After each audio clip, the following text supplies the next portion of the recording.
We don't realize all of the noise that surrounds us.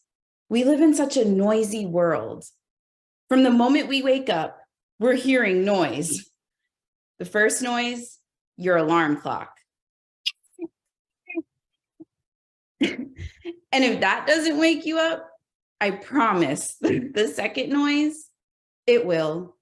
It's your kids busting in through your bedroom door, jumping on your bed, and screaming at the top of their lungs, "Mommy, wake! The sun is up, so it's time to wake." Does this sound familiar, moms, or is it just me? Then you roll out of bed, pick up your phone, and you start scrolling through all of your social media noise. All of this noise puts a lot of stress on your body. Trust me, I get it. And that's why today, before I go into my message on the importance of mindfulness for busy moms like you, I want to get you relaxed, because all of that noise that you encountered before your day even started might make you feel tense, anxious, nervous, and that's okay. That's normal. So right now, what I'd like you to do is to relax. Sit in your chair if you're not already, or sit on the floor and allow your bottom to get heavy in your chair. And if it's comfortable for you, I encourage you to close your eyes, or you can look down at the floor at something that's not moving. Good. And I ask you put one hand on your heart and maybe even go under your shirt to feel the warmth of your skin and your heart beating. And then another hand on your belly. And if you want to go under your shirt and feel your belly. And we're going to pay attention to our breath. I want you to take a deep belly breath in through your nose and out through your mouth. Dropping your shoulders. You are safe. You are safe. Let's do that again. In through your nose and out through your mouth. One more. In through your nose. Out through your mouth. Good. Gently open your eyes. Noticing how you feel now and not attaching any judgment. Maybe you feel good, or maybe you still don't feel the best. And both of those are perfect. So according to Merriam-Webster, mindfulness is the practice of maintaining a non-judgmental state of heightened or complete awareness of one's thoughts or emotions, of experiences on a moment-to-moment basis. But can we be real for a moment? I think we're friends now. I'm going to consider you my friend, okay? Mindfulness can be extremely challenging, especially if you're a busy mom and you're a wife, an entrepreneur, a friend, a sister. The list goes on and on of all of the responsibilities that we have. So if right now you're like, Lesline, I've heard of mindfulness, but it's not for me. What if I told you that mindfulness is exactly for you and it has the potential to transform your life? There are two ways that you can practice mindfulness. The first is meditation, which you just did it. We meditated together. And the second is yoga. So a little story time. I fell in love with the yoga practice back in 2009. I had just graduated high school, and it was the summer before I started my freshman year in college. So I had nothing but time, everyone, meaning I had no job. I still lived at home with my parents. What a time to be alive. Sometimes I wish I could go back, but we're here now in the present. So when my best friend Kelly asked, "Hey, Lesline, do you want to take a yoga class with me?" I said, sure, why not? I have nothing but time. I like to put here in my story that this was in 2009, right before social media really like took off. We were in the MySpace days still, okay? So I say that because I didn't have any images of what yoga was supposed to look like, okay? So I was walking into this class with my friend blind. I went to that class and I walked out of that class after an hour later, transformed. I just felt so good. And as I reflect on that moment, that first yoga class that I took and the feelings that I had after, the feelings I had were just a sense of control, a sense of belonging, a sense of purpose. At that time, I couldn't articulate all of that, but I knew I felt good and I knew I needed to keep going back to get that same feeling. So I did. I got a membership. And I went to that yoga studio every single day of summer 2009. Fast forward to fall 2009, I became a freshman of college. I started working a part-time job. And unfortunately, my yoga practice, it fell on the back burner. Fast forward again to 2016, I got married. Yay! We were thrilled. I got married to my husband, Jamie, and we did what newlyweds do and started having sex, and I got pregnant. We were thrilled, everyone. And when I say we were thrilled, I mean, we told everyone. And we even did a dinner party for both of our parents, invited them to our home. I bought cute little onesies that said, "You're going to be grandparents." We were excited. But as quick as I found out that I was pregnant was as quick as I miscarried. Within 6 weeks of being pregnant, I lost my first baby. To say I was devastated is an understatement. Up until that moment in my life, I had checked all of the boxes, right? Got married, I became a nurse, I did all of the things. But this, I couldn't check. And what's really wild is up until that moment, I didn't want to be a mom. I was never a woman or a little girl that was like, I played with Barbies and I wanted to be a mom. That wasn't me. But now that I had lost my first baby, I was like, I want this. And I wanted it so bad. I remember thinking I wanted it so bad. And I just remember feeling so disappointed in myself, so sad. I had a lot of shame. I didn't tell anybody. Obviously, my husband and my family had to know, but I didn't tell my friends because I was afraid they were going to judge me. I didn't know anybody like in my personal circle that had miscarried. So why am I going to share that? So after, being quiet for some time, I was like, I need to read some books or listen to some podcasts, kind of find some kind of community. And there was one podcast I listened to in particular by the name of The Read. And I remember one day Crystal said, everyone needs therapy. And her saying that, it just struck something. I felt like she was talking right to me. I immediately picked up my phone and I booked a therapist and I started working with her for about three to 6 months. And she helped me identify and understand all of my emotions at that time. And within that time, I fortunately got pregnant again. And this time it was yay, ? Because, me and my husband were afraid that the same thing was going to happen, but it didn't. July 31st, 2018, I had my son, Lennox.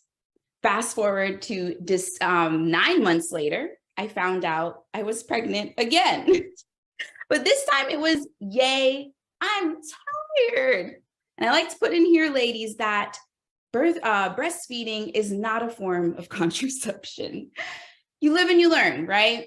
So anyways, December 8th, 2019, we had my daughter, Violet. So we're at the end of 2019 now, and we have 2 kids under the age of 2. We're going to fast forward again to March 2020. We all know what happens. The entire world shuts down, right? And me and my husband are now locked in this house with both of our kids. I was supposed to go back to work, and because I just finished my maternity leave March 2020, but I didn't want to go back to work. As you can relate, I was terrified. I had babies. I didn't know what was going on outside of these four walls of my home. I was staying home. Fortunately, my supervisor said I could work from home. And in that moment, just in that little moment, I was like, oh my God, this is great. I can work from home. I could be super mom. Wrong. We all know how that went, right? It was not super mom. It was very stressful. And I was working from home, and so was my husband. So when he was working upstairs, I was caring for the kids. And when I was working upstairs, he was caring for the kids. There was no downtime in 2020 for us. And because of that, we didn't have any time to decompress, just, relax. And there was one day in particular with my daughter, Violet. She was about 6 months at the time, and she was colicky. She had a lot of gas. And I remember her crying nonstop, no matter what we did, the gas drops, moving the legs. You know how it goes. You move the little legs, hoping to move the gas bubbles, try to rock her. Nothing worked. She just wouldn't stop crying. And I remember in that moment, I snapped. And I started to have thoughts of wanting to harm myself. And I was like, you know what? They would be better off without me. I just want to end my life. This is too much. But the next thought that I had scared the shit out of me. And it was thoughts of wanting to harm my daughter. And I remember in that moment, it was like there was two Leslie's, 1, 2, and I kind of jumped out of my body and I looked at her and I said, you can't think like that. And you can't tell anybody you just thought that. So I ran upstairs, told my husband, I said, hey, I need to take a breather. I didn't disclose to him that I had these thoughts because I didn't want him to judge me. I didn't want any of that pressure. So I just said, I need a breather. I went outside, took a walk, and I intuitively came back to my yoga practice through way of deep breathing. So I started breathing in through my nose and out through my mouth. I kept doing that, just coming back to it. And I got a little level-headed and came back inside. And as soon as I came back inside, I picked up my phone again and I immediately booked another therapist. Yes, I did have a therapist back in 2017 after my miscarriage, but it was a new time in my life. I was a new mom now. We were in a pandemic. There was a lot of things going on. I needed a fresh set of eyes on me. And I like to put here in the story, I went to therapyforblackgirls.com and I found 5 therapists. One called me back. And she called me back within 20 minutes, actually. And it was like she could hear in my voice that I needed help like yesterday. I saw her within a week and I started working with her and it was amazing. I got to identify and understand my emotions as a new mom now. It was wonderful, but I needed more. I felt this intuitive nudge, a pull, if you will, that I needed more. I deserved more. There was power within me that I needed to unlock. So I got this idea that I needed a life coach. Mind you, I had never heard of a life coach, okay? But I needed something more in tandem with my therapist.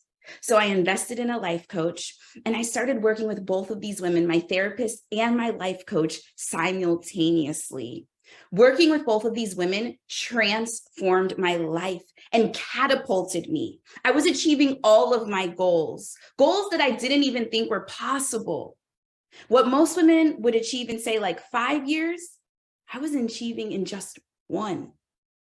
Achieving all these goals got me so excited and inspired to serve moms like me. So if today you feel like, Lesline, are you talking to me? It's because I am talking to you. And if you've ever had those thoughts of, I didn't want to be a mom. Why didn't anybody tell me that it was this hard? I want you to know that I feel you and I see you because I was you. And I want you to know that I am here for you. So I'd like to close out this message the same way that I opened it, which is with our meditation. So get comfortable in your chair again. You're a pro now, you're a yogi, and allow your seat to get heavy. And if you close your eyes, if you will, or you can just look down at the floor, settle into your body. Put one hand on your chest, one hand on your belly. We're going to take 3 deep belly breaths. Here we go. In through our nose. And out through our mouth. In through our nose. Out through our mouth. In through our nose. Out through our mouth.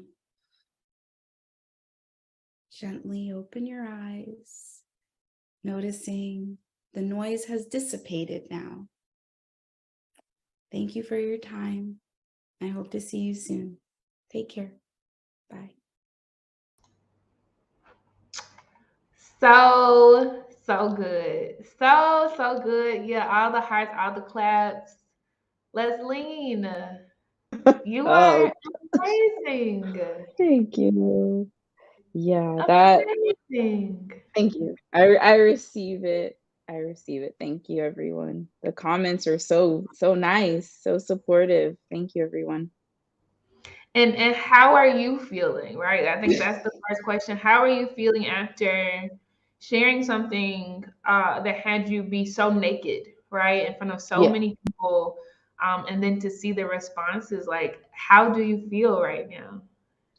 It is uncomfortable, a little bit, especially listening with you all and then reading the comments and just like, oh gosh, oh, this is that one, like when I said the one part, this part of me is I'm really vulnerable at that one part of the story, especially having those thoughts and saying those thoughts out loud to people, especially being a nurse and a mom and all of the titles.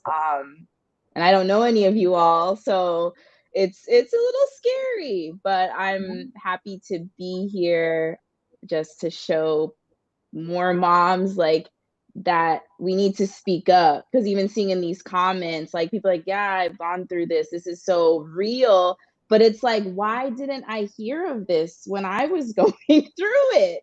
Because Yeah, that's how I felt. yeah, yeah. Well, I can tell you, sis, that you have already in this moment, literally just now, changed the trajectory of generations to come. Generations to come.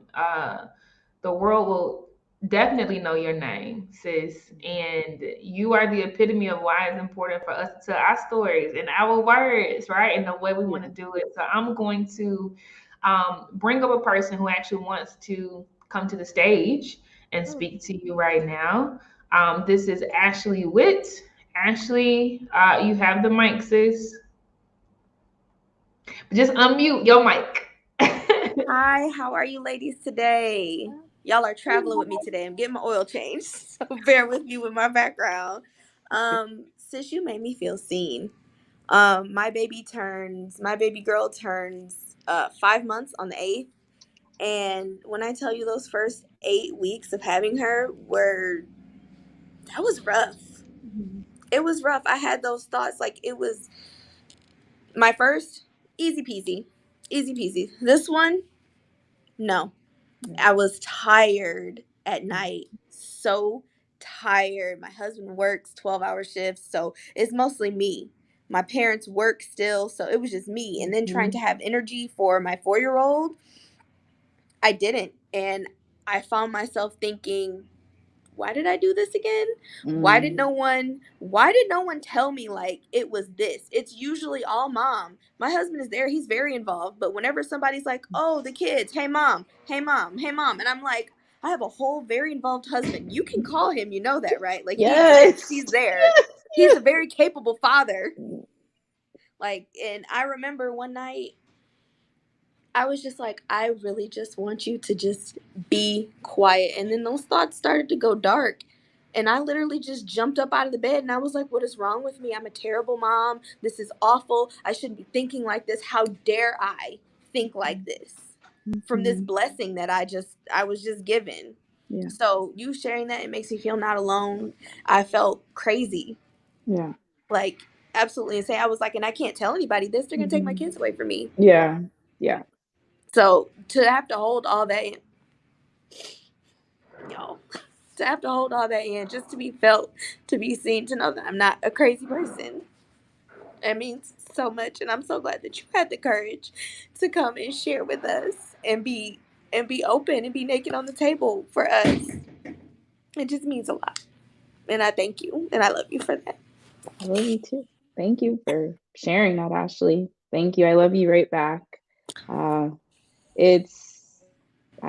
don't have words. It's so interesting because this story, like putting this into a story form, I had help to put it, like articulate it better. And I remember I wanted to start speaking, like I wanted to start doing these type of things, and I didn't know that it was going to have this, like it was going to be like this. It's exceeded my expectations, but I wanted to say is I remember one day I was walking, like I shared in the story. Walking outside is like my happy place. I connect with God. I connect, just with myself. And one of those walks, God was like, you remember that time when you had those thoughts with Violet? You need to share that. And this was while I was like creating all my story and all that stuff. And I was like, I don't see anybody really talking about that. And like, I'm not really that solidified as like a brand. Why am I going to be like, I was just like, and he's like, no, that's your thing. You keep telling me that you haven't gone through enough. Cause I've said that a lot. And, I mentioned this a lot. Like, I don't think I've gone through enough or had enough trauma because of X, Y, and Z. Like, I have a supportive husband like you. I have, a supportive community, even though I didn't share with I didn't share with some of the people because they know me. And it wasn't even until after I got my story together, my thoughts together, I then told my husband. So it was like a year later. I was like, hey, and we were like in the bed one morning. I was like, I had these thoughts. And he was like, oh, like, he was like, it's understandable. Typical man. It wasn't as like fulfilling as woman to woman, but I couldn't share that with people that knew me. I needed to, like I mentioned, go through the coaching, going through the therapy, having people, like I needed like professional eyes on me, like absolutely. I said before I shared, because going back to the title of this, No Longer My Burden, I didn't want to be a burden to anybody that knew me. So I chose to pay people that didn't know me to help me. And to know that it's now helping people I don't even know, like you, Ashley, don't have words right now, but thank you for sharing. I really appreciate it.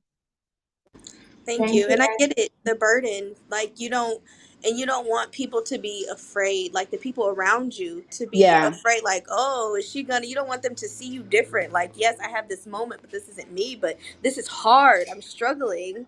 But I don't want you to be like, oh, she's, you got to watch her around her own kid. No, that's not it. It's just help.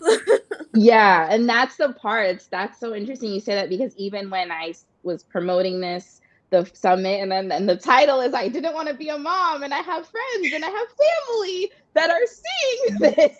And I'm like, I have to get out of my own way. There are people that I'm here to serve. Like, that's how I had to keep blinders on this past week of promoting. I'm like, it's not about me. Yes, I am sharing my story with you all, but it's not for me. It's for you, Ashley. It's for other Black women, Black moms on this call that feel incredibly alone. So I had to like get past myself. And I really like to share that, because I feel like when I hear speakers talk, like it's like, yeah, 10 years ago, like I'm still actively going through things, but I now have the tools. I now have the tools. So I just like to mention that, like, we're never gonna, like, you'll get to the top of the mountain and then you go right back, you know, you go into that summit and you come up, you go like, or the valley, whatever you want to call it. Like, that's just life. Like, no matter what speaker you hear talking, like, we're always constantly going through something. And like, so that was one of my somethings, was like, oh my God, the title of this says I didn't want to be a mom. And my mother-in-law, like, you know, my sister-in-law gonna see it. Like, it's just, but I had to do it so people, like, you could feel liberated. Like, that, this is what it's about. And like what Casey said, like, just healing generations and giving everyone a voice, specifically us as Black moms, a voice. Because I know with my mom, she didn't really speak a lot. It was like walk away, or maybe I'd see her cry once or twice, but she didn't speak. And like, there's power. There really is power in our words. And it's really important, no matter who you are. So like, even Ashley today sharing, like, I don't know you, but like, even you sharing what you said to all of us watching this, like, you're gonna see a change in you. Like, it's like, I can't even explain it, but the more you just share your story and get out of your own way. Ashe. Thank you, Ashley. We appreciate you, Mama. Thank you so much, Lesline. Just incredible. We only have 60 seconds left, so let me just throw a question on the stage. Whoa, Lord. Okay, so this one is from Chrissy King. What up, Chrissy? I just DM'd you back too, Mama. And she asks, what is your go-to self-care tip when parenting feels overwhelming? The go-to, there's so many. I would say, for me, it's going into like the bathroom or the garage, a place where like my senses can like be calmed down, can calm down, where I can calm down. So like, I typically like to go in my bathroom because like the floor is hard and it's cold. So that helps me ground, even though it's cold, that's strange. But for me, it helps me ground by sitting on the floor in my bathroom, and then I turn off the lights and I just breathe, and just come back to myself. And I say, I am doing a good job. I am a good mom. Because whatever you put after I am, you become. And I also like to tell myself, like, I am safe, because that's something, you know, we don't think, you don't realize that's what you're like. You feel unsafe. When I know, when I do, when I feel overwhelmed, it's because like I don't feel safe. So yeah, bathroom, my garage, and breathe.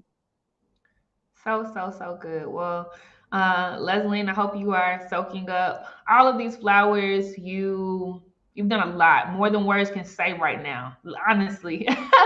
But I hope that you, even in your spare time, you have time to come back through this chat, right? Yeah. And this replay will hold the chat and literally soak up everything that everyone is saying.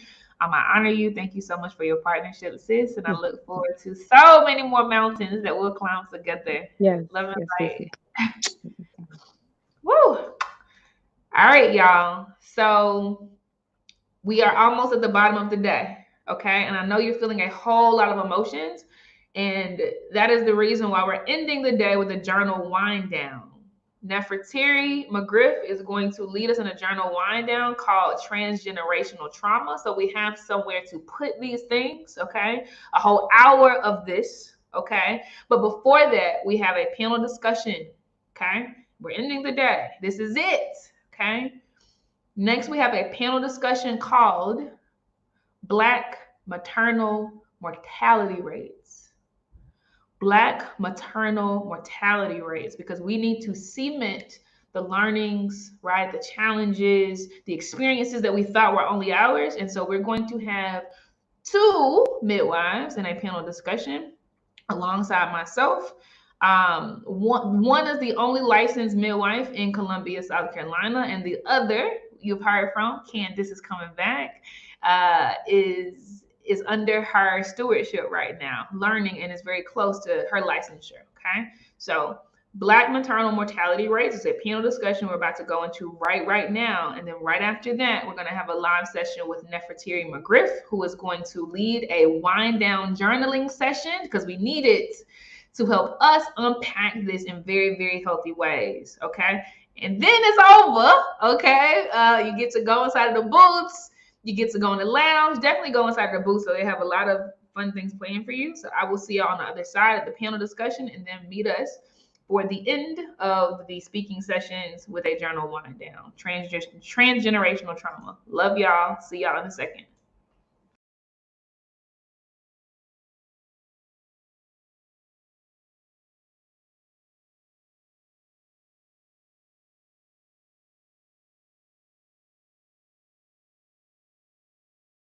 What's up, Blaze Virtual Summit attendees? Man, today has felt so good. The DJs have been killing it. The speakers have been killing it. And right now we have a very, very sobering conversation with two beautiful and brilliant Black women. I'm going to let them introduce themselves, right? But to level set, I want to say that this is going to be one of the most challenging and painful discussions, right? That is not only had at this summit, but that is taking place around the world today. This is not being talked about enough because it's so painful, because it's so fragile, right? And because there are so many folk to blame, okay? But I'm gonna let the experts in the house unpack this thing called Black maternal mortality rates, okay? So ladies, I'm gonna kick it to you, and what I would like for you to share at the top of this conversation is, you know, what your path has been today, right? What that journey has looked like and how it led you to being an advocate, an activist, right? And a servant, right? In the maternal space for Black women. Let's start with you, Tiffany. Thank you. And I love that you say servant because it is a duty of servitude, but I came into this role because, for one, my grandmother was an OBGYN. And so I got a lot of exposure at a young age to like birth, and that was in Dominican Republic. So I got to see her operate and work. And then I transitioned from that to like getting pregnant at 16 and having a baby and like navigating everything and understanding that nobody saw me as a parent. So it was my responsibility, if I was going to do this well, to educate myself. So this was times of like the library. So I taught myself how to breastfeed and like how to take care of my child and all these things. And then I just kept having kids. And my first experience was traumatic because of how I was treated, not because of the labor. Like I knew then that I would have a lot of kids because it was pretty easy for me. And so I went on to have kids, and the next kid, I was like 19, and I was like, I'm not on Medicaid, and I got my own insurance, and my treatment is still so shitty, right? And then I was married, and I had my next kid, and then I had my next kid, and I was like, okay, listen, if I just went along with the okie doke and just did everything that they suggested, then like I would be in a much different situation. And so with my last baby, I decided to have a home birth, and I was looking for a home birth midwife that I could identify with, that I didn't have to like subject myself to their micro and macro aggressions and their biases that can impact my healthcare. And I couldn't find anybody, right? And so I was like, well, if there's nobody, I'm already in the birth working field, you know, at this point. I'm like, then I have to be the person that brings it. And so I later became the first Black CPM in my city. And I'm the only one licensed right now in Columbia. And we're working on getting Candace licensed. So that's kind of how I got into it. Just personal experience and looking at what I lacked in my care and how it impacted my care. And if I wasn't more self-sufficient, how that could have looked very different for me and my children. Ashe. I always love when people use their own pain and their real challenges to produce solutions, you know, because a lot of folks just fake it for so long and nothing gets solved for anybody. So I think that's so dope. Tiffany, could you tell folks where you're based and what the name of your business is? Yeah, so I'm based in Soda City, which is Columbia, South Carolina, and my business is called De La Flor Midwifery. It's named after some of my ancestors, my grandmothers, and my great-grandmother and my mother. So there's a lot of people named Flor in my family, which means flower. And so my practice literally means of the flower, because I believe the womb blooms and then it closes down, but it's never dead and it just has life cycle. So I thought it was a beautiful way to honor those that came before me while remembering like there's more work to be done ahead. Ashe, I love that. I'm biased towards Columbia because I'm from the Met as well. So it's dope to see you pioneering things there and blazing trails. Like you're gonna help millions to come. So that's super dope. Candace, let's go to you. What's your story? What has been your path to get here? And how did that lead to this intersection with Black maternal everything? So I'm sure you do a lot of things in this space. Absolutely. So what brought me into birth work was my own birth, honestly.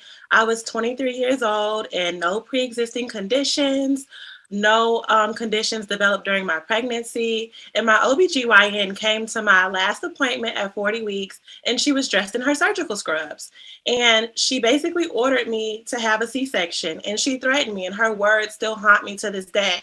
What she said to me was that if I didn't agree, then both myself and my baby could die. And I'm like, I've carried this baby this long. And then my mom hearing those fear-mongering words. 2 of her 3 births were C-sections. My brother was natural. My sister was an emergency C-section and mom was a planned C-section. And so her being indoctrinated by the system and believing, a C-section saved her life, she's like, oh, you should do it because a planned C-section is way easier than if you labor and it turns into an emergency. And so I was afraid and I signed my life away, like literally felt my soul leave my body laying on that table in the OR. And I quickly learned as I was healing from that my C-section was completely unnecessary. And once I learned what all was stolen from me, what all I did not get to experience, I didn't know what a contraction felt like. I didn't know anything. And I knew that something was missing. I knew that it was taken from me. And so, as I healed, I learned. And the only thing I prepared for was breastfeeding. So our mutual friend Raven, she added me to a Facebook group and I studied breastfeeding my whole pregnancy. So I was prepared to breastfeed. And that's where the Melanin Mama was birthed and actually how Tiffany and I became friends. We met in the Melanin Mama years ago. And so then it's been my duty to help just teach people things they don't know, because you don't know what you don't know, right? And so I didn't know all the things that happened to me in the hospital. So then I just started spreading the gospel and then I learned about it. And as I helped moms with breastfeeding, because then I got my CLC and became a lactation consultant. And after that, I'm like, I need to do more. I'm called to do more. And so then I finally had doors open for me to begin my apprenticeship. And that alone wasn't easy. There were no Black midwives in my city. I was rejected by most of them, ignored by most of them. And then one ally gave me a chance and opened her door to me. And then Tiffany moved down to help finish my training. So I call myself a revenge midwife. I recently had my own VBAC, which is a vaginal birth after a C-section at home with my baby girl, who's now 6 months old. And it was so healing to take back what was taken from me. I have chills now because I'm still processing, how beautiful that experience was. And so when I first went to school, I thought I wanted to be a nurse. So I started off pre-nursing. As a little girl, I said I always wanted to be a pediatrician. But once I realized how much school that was, I'm like, I could be a pediatric nurse. And so I started off pre-nursing and then biology. And I'm like, this is not really aligning with me. And so then I gave early child education a try and psychology. And my academic advisor was like, you have enough credits. If you want to graduate, we can call this a degree. So I got my bachelor's from Coastal Carolina University in Conway, South Carolina. And I received my Bachelor of Art in Interdisciplinary Studies with a concentration in health management and family studies. A whole bunch of experience packed into a piece of paper. Later, I went on to get my CNA certification and phlebotomy certifications. And had I known the word midwife was even a word, I would have started that as soon as I graduated from high school. I didn't even know it was a thing, even though it's in my blood. My grandmother's grandmother was a midwife in Eastover, South Carolina. And once I learned the word midwife, it was set in my heart that I was going to become a midwife. And thankfully, doors opened and I almost made it happen. I'm still in progress. So dope. this is a full circle moment for me as well, Candace, because, you know, my first time hearing midwife was, you know, with my grandmother, who lives in Gadsden, South Carolina, right, would talk about how, you know, they grew up on the farm and a midwife came to birth her. And so she has 2 birthdays, one at the hospital put on the paper and one when it was actually done. Because, you know, the midwife would just send all the papers at the same time. Mm-hmm. But, you know, after those stories growing, literally, this is the first time I'm actually speaking to one, right? So this is so full circle, and not a distant full circle, but literally I grew up in Gadsden, South Carolina. You know what I'm saying? I went to Gadsden Elementary School right next door to Eastover. My friends, right, in my class were from Eastover. So I'm so proud of you. I'm so proud of our generation and the one after us that is breaking the rules and saying, what box, what rules, like what you mean? Because like you mentioned, this is so healing. This is so very healing. You ladies are incredible. Candace, can you please tell everyone where you're based right now and what the name of your business is? Yes, so Columbia, South Carolina is home for me. Born and raised here, and my business currently is Palmetto Breastfeeding and Wellness, and I am the apprentice, the midwife under supervision at De La Flor Midwifery. Super dope. Love it, love it, love it. Okay, so it's time to go there, right? And folks, I want you to allow your emotions to flow fluidly, right? Process it, right? If there's anything you want to put in the chat, put it there, right? If there are any emotions you want to hit under the screen to show, you know, do it, right? You don't have to bottle this in. It's a safe space. It's a sacred space always, right? And our goal is to give vocabulary to the things we feel so that we can express it, right? And get it out. So ladies, just in case anyone is not familiar with the statistics, right, on Black maternal mortality, I want to level set here as well. So everyone, according to a statement released by the CDC in April of 2022, this year, a few months ago, Black women are 3 times more likely to die from a pregnancy-related cause than white women. 3 times more likely to die, right? And the CDC gives, honestly, several causes for this, right? But it is so important for us to tell our stories in our words, right? And so I love to give Tiffany and Candace a moment to explain why they think these causes are, right? So ladies, what are some of the underlying and overt causes of our high death rates during pregnancy? Candace, let's start with you, Mama. In my opinion and experience, is Black women being ignored by their providers. We can say, I have headaches. Oh, that's a normal sign of pregnancy. But what if it's not? We can say, something doesn't feel right, or could you run this test? And they'll dismiss it as if it's nothing. I think the biggest part is just believing Black women that our signs and symptoms are real, our feelings are real, our experiences are real. And so aside from everything clinical, like, we are the own masters of our own body. You guys will hear me say that throughout this summit, but we are the masters of our own body. And so when people dismiss our concerns, when they don't give us options and allow us to even explore other alternatives to be heard, to be felt, and to be seen, that alone is a huge cause for it. And also just the unnecessary interventions that happen, because almost always birth can happen naturally. Like, our bodies were created to give birth. And so we go into the hospital system who are in cahoots with the insurance companies, and the doctors get paid more. The more they intervene, the more they get paid. So it's seen as if they're saving us when they're actually causing problems and then attempting to fix it. But if they don't fix it fast enough, then we are still the victims from that. And so to me, that is one of the biggest causes, really, is the unnecessary interventions, them not taking the hands-off approach, which is one of the biggest differences in midwifery care. We have the skills to do all the things, but most of the time we do nothing. My favorite births is just sitting back and watching the body do what God created it to do. So 9 times out of 10, interventions are not necessary. We were created to give birth with nothing, just to be surrounded by women. That's what the word midwife means, to be surrounded, to be with women. So yes, midwife means to be with women. And so the unnecessary interventions is a huge cause of it, just going in there and then wanting to do stuff, wanting to fix things. Great perspective.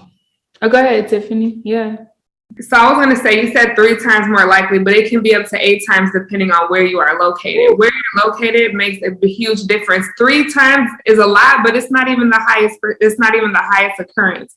And so, in my opinion, it's a couple of things. For one, we have to understand like how colonization is still wreaking havoc in our communities, in our wombs, in our children's lives, in our education systems, in redlining in every capacity. And so what I mean by that is that colonizer Dr. Sims, the doctor and founder of gynecology and obstetrics, right? The person that has these statues built, he practiced his techniques on non-consenting Black women with no anesthesia. That is the foundation of the system. And if you consider that, then it's not far off, right? So that's why they don't ask for consent. Hey, I'm going to check you now. Hey, I'm going to start an IV now. The language that we use in healthcare is important. I don't touch a client without asking them, is it okay if I take your blood pressure? That's a blood pressure, because it's important for people to be empowered and understand that I am working for you. Right? And my job is to make sure that you're safe, that you're educated, but you are responsible for making the choices for your family. That's not a job of any healthcare provider. And so overt macro and microaggressions are a big reasons why we see that. And a good example of that is just a personal experience that I had. Like, I was talking to one of my doctors before I became licensed and a midwife. I was younger in my early 20s. And I was like, hey, like, I've had a couple babies with you. Like, you always send me with Similac and Enfamil. Like, you've never talked to me about breastfeeding. Is that not standard in your care? And he was like, oh no, Black women don't breastfeed. I don't talk to them about that. Right? He wasn't overtly racist. He never treated me bad, but his perspective on who I was as a woman impacted the information I had access to and what I was worthy enough of learning. Right? And so that little bit of implicit bias can take your life. And ultimately, these words are beautiful. Implicit bias, micro and macroaggressions. I just like to say racism. The system is operating in the way it was initiated. Until there's reform, there's not going to be a change, and we're not going to see improvement in that numbers, because even having a Black OB, you can have the same experience. And that's the part that's hard. People are like, oh, if I just get a Black OB, no, the system is broken. And because, well, it's broken for us. It's not working for us. It's functioning and profiting those who are supposed to function and profit for. But for us, it's time for us to start taking a look at like, okay, well, you're telling me that my baby's going to die. Like, can you give me more details on that? I'm going to get a second opinion. I'm going to consult a midwife. I'm going to seek out other things before I put my life in the hands of someone that maybe I shouldn't trust with my life. Well, such good perspective, right? One where Candace said, believe Black women. That is a huge solve for so many things in life. Just believe us, right? Like, we do feel pain, contrary to what the founder of gynecology said, right?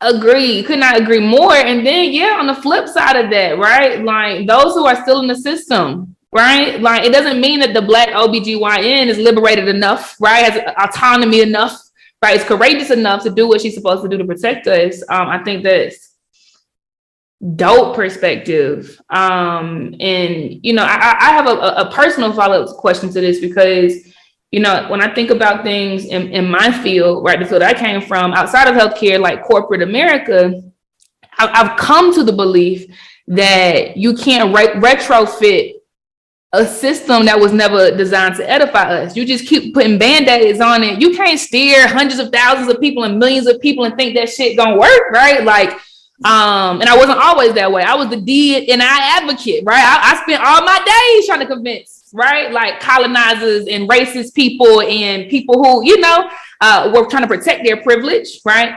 I spent all my days trying to change their minds. But today I'm just like, yeah, we retrofit that shit for what? We got to build something fresh from the ground up that makes sense. So both of you, honestly, I'd like to say with you on this one, Tiffany, you know, do you believe that reform will really work, like be a permanent solution, or do you believe that something separate has to grow and thrive? Absolutely do not believe that reform. It's the bare minimum, though. And like you said, DEI, diversity, equity, and inclusion, it is a sham, right? We are talking to these high-level executives like, look at the data. Black people do feel pain. Look at the data. They're dying more. Like, we have believed this lie that our bodies are broken. Black women, you can't breastfeed. Black women, you can't have a baby. Black women, you're infertile. Like, there's so much propaganda around how broken our bodies are, but we're not looking at this as a result of a sick system. We're looking at it like it's our fault, right? There's nothing wrong with the Black body inadvertently. It's the environment that we are in that is causing these situations to take place. So no, I don't think that reform is going to be the solution. But I think that a lot of people are afraid to step outside of the system. Like, you know what? I'm gonna have my baby at home with or without a midwife. I really believe in autonomy that much. I support free birth. I support home birth. I support birth center birth.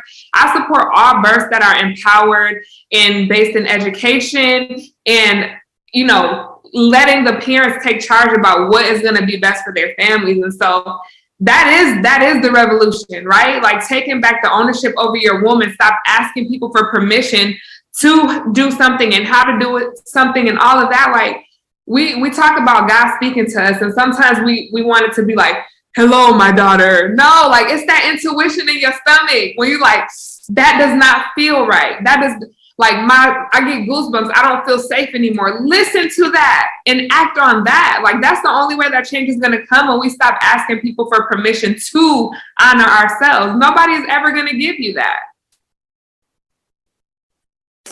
That's good. That's good. It brings me to a conversation I had last year with an OBGYN, a Black female OBGYN who went to USC with me in South Carolina.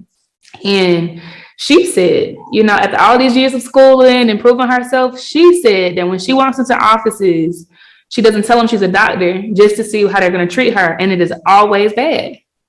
Right. And then when they start saying crazy stuff to her and she starts using these big words, etc., they get very nervous because they all of a sudden realize. Right. And so, you know, what she said was, you know, obviously if you have an OBGYN that you trust and ask, am I high risk and, you know, XYZ, but like if they're telling you you're healthy enough to, you know, do an alternative way, like don't think twice about it. And I thought that was huge, right? For an OBGYN to say that. So being on this side, right, talking to y'all and unpacking that side of it, I think is truly powerful. So let's dive deeper, right?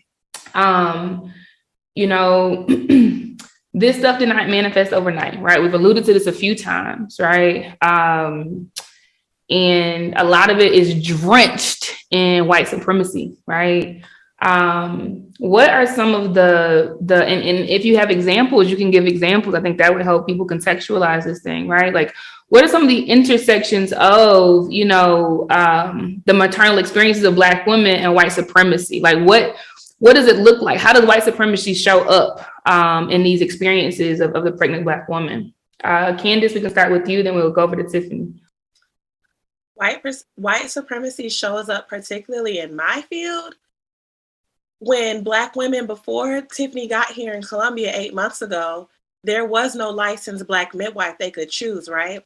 So Black women are choosing to home birth with the racist white midwives, or the ones who aren't going to advocate for them as hard, or who aren't going to honor them the same way that we do. And so they go into this care with a midwife who has no cultural connections to them, who does not desire to even unlearn some of the biases that are just natural to them. And so they go into care and then they get transferred out, or they're risked out of care, or they receive subpar care, the same way that they would care for a client who looks like them. These Black women who go into care in home birth with white midwives, they do not receive respectful treatment. And so how does white supremacy play that role? Those are the same midwives who are not training Black students, midwives. They've gatekept. They've stolen what was our natural trade. They made it inaccessible and hard to become a midwife. There's less than 500 Black midwives in the United States. Less than 500. And that's strategic. It's systemic. They made it hard, expensive, and inaccessible. And so you have all of these Black doulas out here and aspiring midwives who are looking for a door to step into this field, and they weren't there. And so I feel like that's the biggest way white supremacy plays a role in home birth, is by them gatekeeping, because it could have been plenty of Black midwives. They could have, if they all train a Black midwife and then they train a Black midwife, then you'll have Black midwives. There were no Black midwives on purpose. And so that's why it's my biggest goal and Tiffany's biggest goal. We're going to train Black midwives. It's only 2 of us right now, but we're about to multiply before their eyes. So as far as home birth goes, white supremacy for sure, with the gatekeeping. Overall, I mean, we're the minority though in every system though. So really just the inaccessible to care that looks like you, because that does make a huge difference. Yeah, gatekeeping is huge. Like that is such a huge example, because in every single industry we hear this term pipeline problem. There's a pipeline problem. They're not out there. They don't exist. And it's not true. It's just that you don't know any Black people because you have not hired any Black people. And none of your white managers have a responsibility or requirement to hire diverse talent before they get promoted. Why are we still promoting folks that's not bringing in diversity? Why isn't it tied to their money? Huh? Like, why isn't it tied to their livelihood? Because it's that important, right? Because folks are dying, right? I love that. And that is so real. And to that point, like even the people that don't want to admit, right, that they are biased and prejudiced, etc., right? Most companies out there still this year, 2022, still don't have Black folk in their firms and in their industries. That's a direct reflection of them, their minds, their hearts, their networks, their circles, who they care about, period. Like there's no other way to put it. So I get riled up on this stuff. One other thing that I would like to add also is, even for the brown doctors in the healthcare systems, South Carolina requires us to have a consulting physician, right? If they're not in private practice, which we already know is privileged because they got student loans to pay back, they can't even consult with us. So the white supremacy is even on a whole corporate level where they can't even do the work that their hearts desire to do because they're not allowed to. So the Black doctor who would be our ally for home birth, because we're all about collaborative care and midwifery care. And some doctors believe in that also, but if they're working for Prisma Health or Lexington Medical Center, they can't work with us. Yeah. Anything to add, Tiffany? Yeah, so I would say to make it the simplest, we can say this. When your Blackness is criminalized when you walk in the door, then it just puts you at risk for whatever, right? It's just like getting pulled over and you're like, hands on the steering wheel, it's like, get out of the car, right? It's that same energy. It's like you walk in, oh, look at this Black girl. She got to be a crackhead. She got to do drugs. We're going to randomly drug test her without her consent.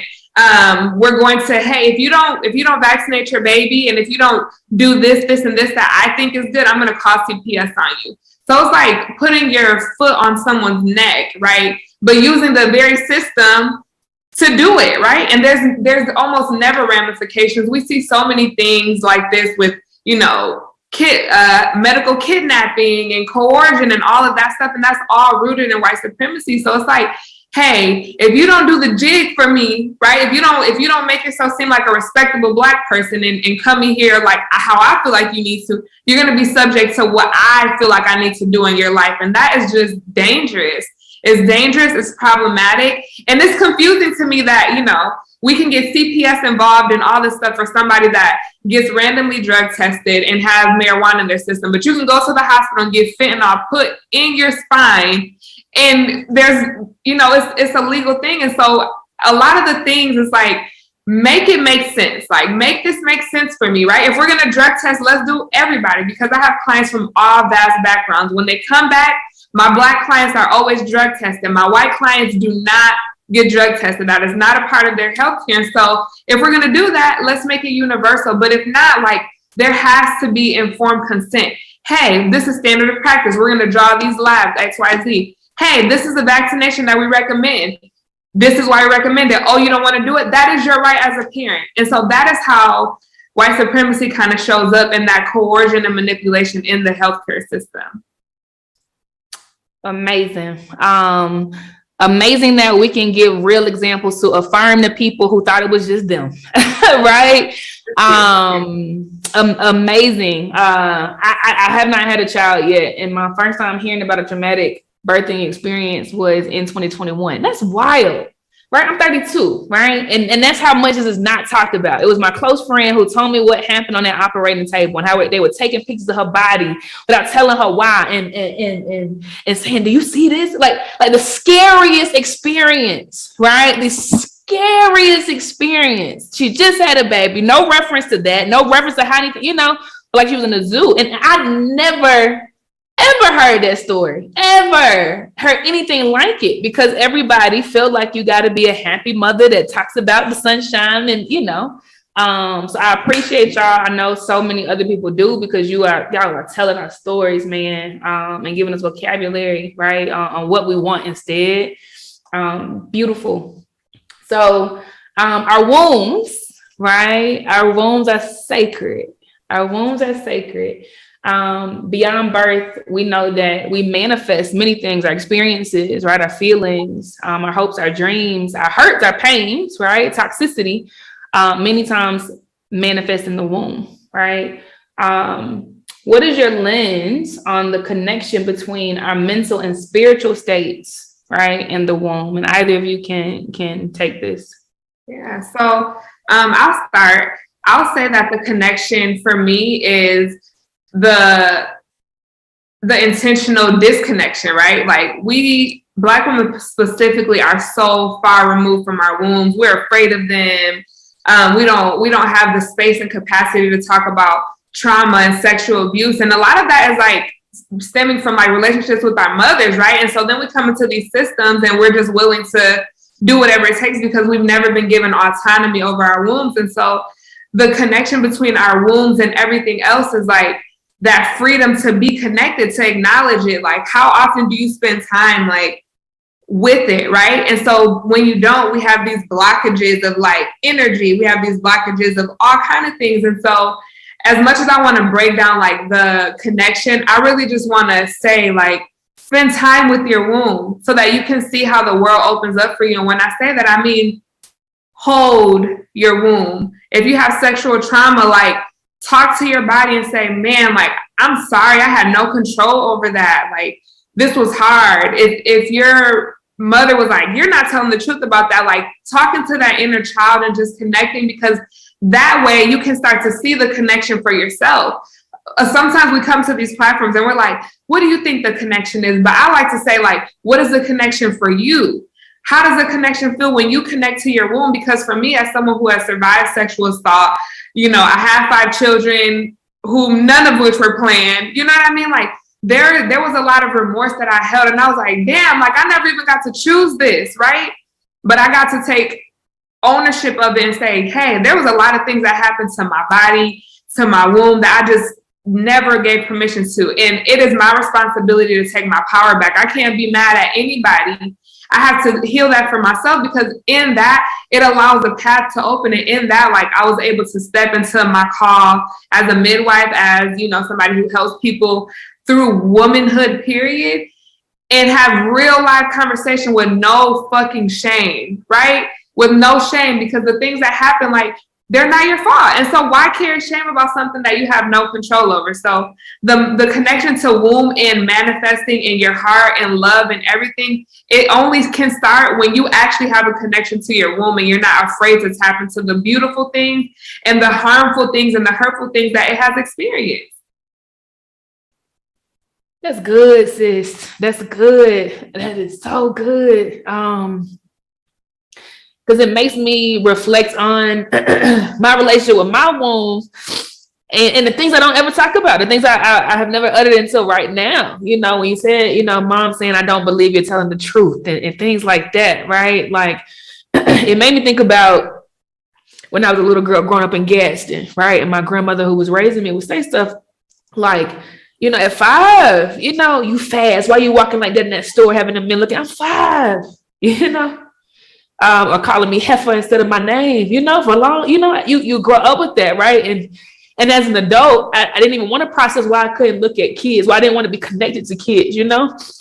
But there's this fear in myself, you know, like without experiencing the right kind of love, you know, how can I know that I'm going to connect in the same way? And I would never want to do to anybody what was done to me, you know. So that's so healing, sis. Like you're giving me vocabulary from my experiences today, you know. Love that. And I think a natural, you know, progression to this is, you know, really thinking about and talking about the ways that Black women can find safety in this space, right? Because it's not a story of doom and gloom. It's not. It's a story of agency, right? And choosing. So, Candace, can you expound on, you know, the different things that you would advise us to do today actively, you know, to make sure that we are safe? I would make sure my mic is on. So for us to feel safe in healthcare, I always urge people to interview your doctors. You have the right to hire and fire. So ask questions. What are your philosophies on care? Do you believe, like, what are your intervention rates? What are your C-section rates? What are your, you know, your surgery rates for just non-pregnancy related things? Like, do you believe in alternative treatments for fibroids and PCOS and all the other things? Or do you think birth control is the answer and solution? You know, but aside from asking those questions, it's also believe in the personal experiences of those around you too. So we have social media. You can ask, what was your experience like with this doctor? And I've even seen it myself. The same doctor who cut my baby out of my body, and then there's white women who are like, oh no, she was great to me. You're not me. But for Black women, I'm telling you that you're not safe in her hands. And so you can go experiment if you want to, but also like personal experience, it is evidence. So asking those questions though, and really getting to know them. And also so even in that, you can also ask your doctor, if your due date's in December, you need to ask them, do you have a planned vacation? Will you likely induce me because it's more convenient for you? Will you make up a problem later on along the lines, or will you trust my body to do what it does? Or will you be greedy and, you know, rush this birth? So asking those questions, but also doing your research to even know what to ask. I tell all of my clients to read a book called Gentle Mother, Gentle Baby, because that book alone gives you so much knowledge on just what the ultrasound machine should be set to, because history shows they turned up the radiation for Black women and our Black babies. Like, it's so many things that we just don't know. So as far as feeling safe in healthcare, ask questions. And if you don't get the answers, or if you don't understand the answers you're given, don't leave the room until you understand. And also, if it doesn't feel right, like Tiffany mentioned above, it's not right. And you have the right to walk away. I've told doctors before, no matter what I chose. With my gallbladder, they were pressuring me to have surgery. And I told them, the one woman who was so mean to me in the hospital, I said, no matter what I decide, you won't touch my body. And that made me feel so good, because I put that power back in my own hands. Like, the least you can do is make me feel safe. So if you don't feel safe, if you don't feel heard, walk away and find options. And use social media. Again, like I said, we can connect you to, you need a midwife in Houston, you need a midwife in LA. We can find you somebody who can work with you in your circumstances to help you feel safe. Aside from asking those questions, I'm trying to think what else is more, like, what else we can actually do. What do you think, Tiffany? Document my chart. Hey, have a headache? Oh, it's fine. Document my chart. I asked you to draw these lines and you're telling me it's not important. I tell everybody that, because one example I had of that, a lot of times people say like, oh, you're just a midwife, right? I'm just a midwife that has saved a lot of lives, like a lot of lives. And I had one client who I was like, you have blood clots. She was like, no, I don't. I went to the doctor. I was like, go to the emergency room and have them check. She called me. She was like, they're trying to send me home. I said, tell them to document your chart that they're refusing to give you the test that you need to rule out blood clots. Do you know she had blood clots all throughout her body?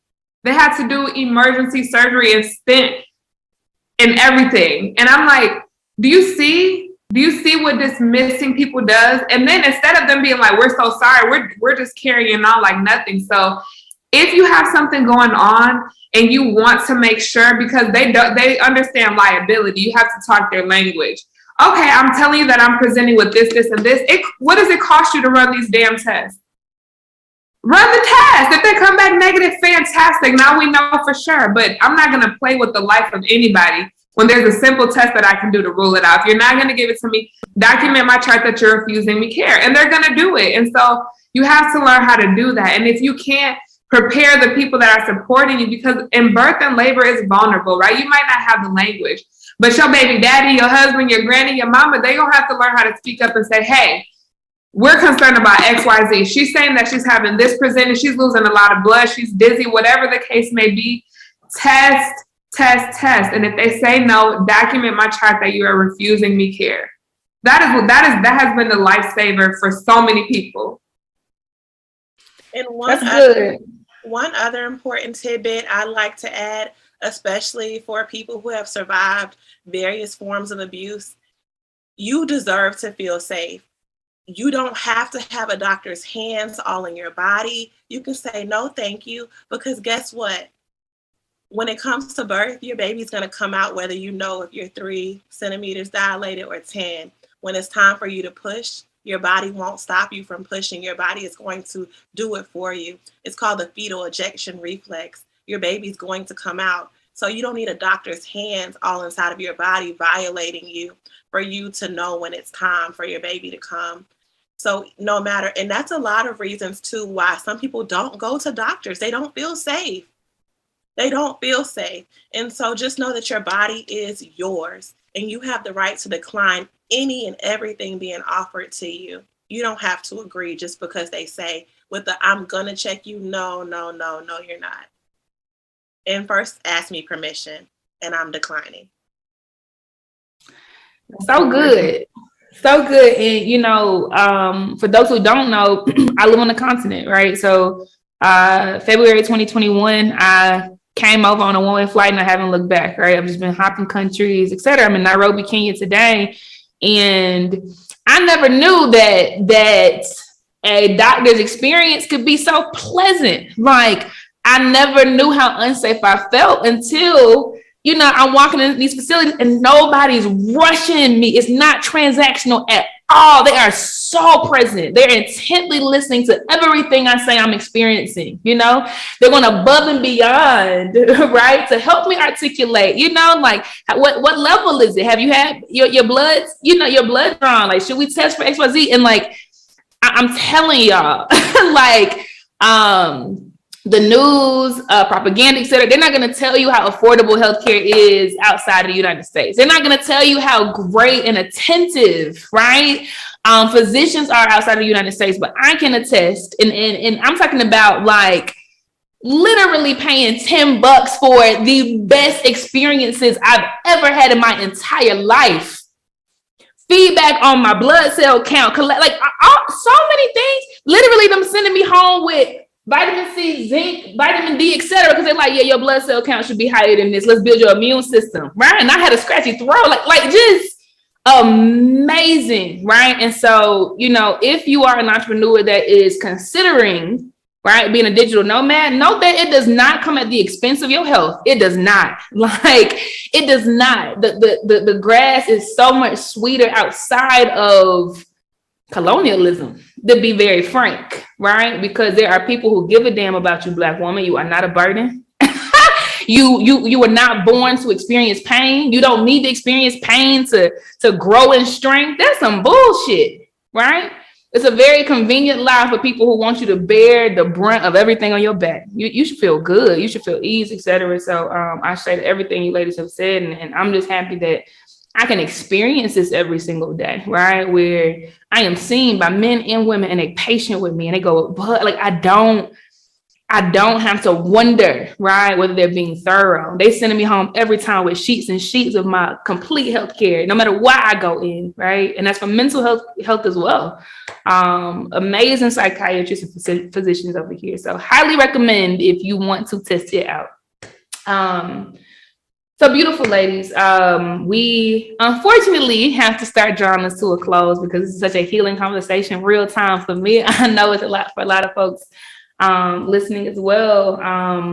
But, you know, I really want to have you all leave the listeners with something very important, right? I'd love for you to speak to the little girls inside of us. And I'm saying us because I want you to speak to the little girl inside of me as well. Knowing what you know today, right? And what you've seen on this journey, right? What would you say to the little girls inside of us listening? Tiffany, we can start with you.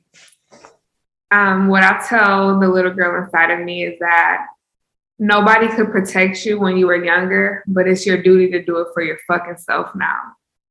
And that is something that heals so much in me because I always was looking like, why does anybody like make this stop? Like, why doesn't anybody make this stop? But it's like, now it's your job. And now you can't look to the left or the right. Like, it's your job to prioritize yourself. It's your job to keep yourself safe. It's your job to make sure that people respect your boundaries. It's your job to make sure that you're listening to that intuition. Like, when you silence that, you kill yourself. Start listening to your intuition. If you're driving down the street and it's like, don't go that way. Don't go that way. Listen. And you'll see your path just begin to open up. But what I tell the little girls, I got you, mama. I got you now. Ashe. Candace?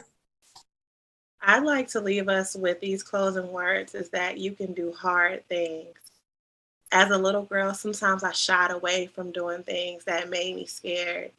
And now every day I'm afraid and I get to face it. Not only I can acknowledge and accept where I am and how I feel. My feelings are real, but I get to do all things. I'm literally living my dream.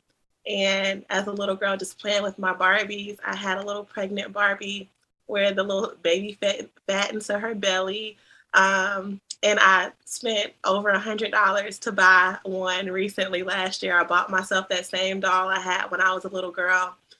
And it's that you can do hard things and you can do everything you want to do.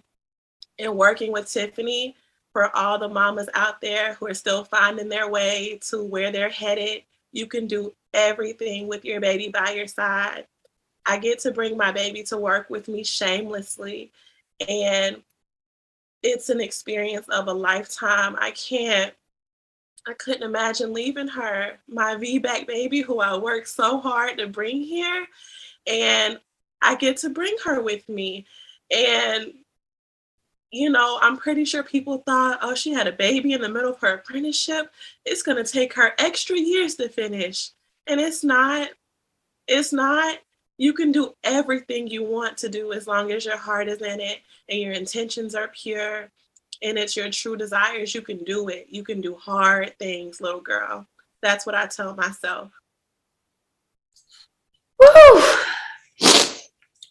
Okay, so we are crying. We are crying. This is important for every single person listening. Why?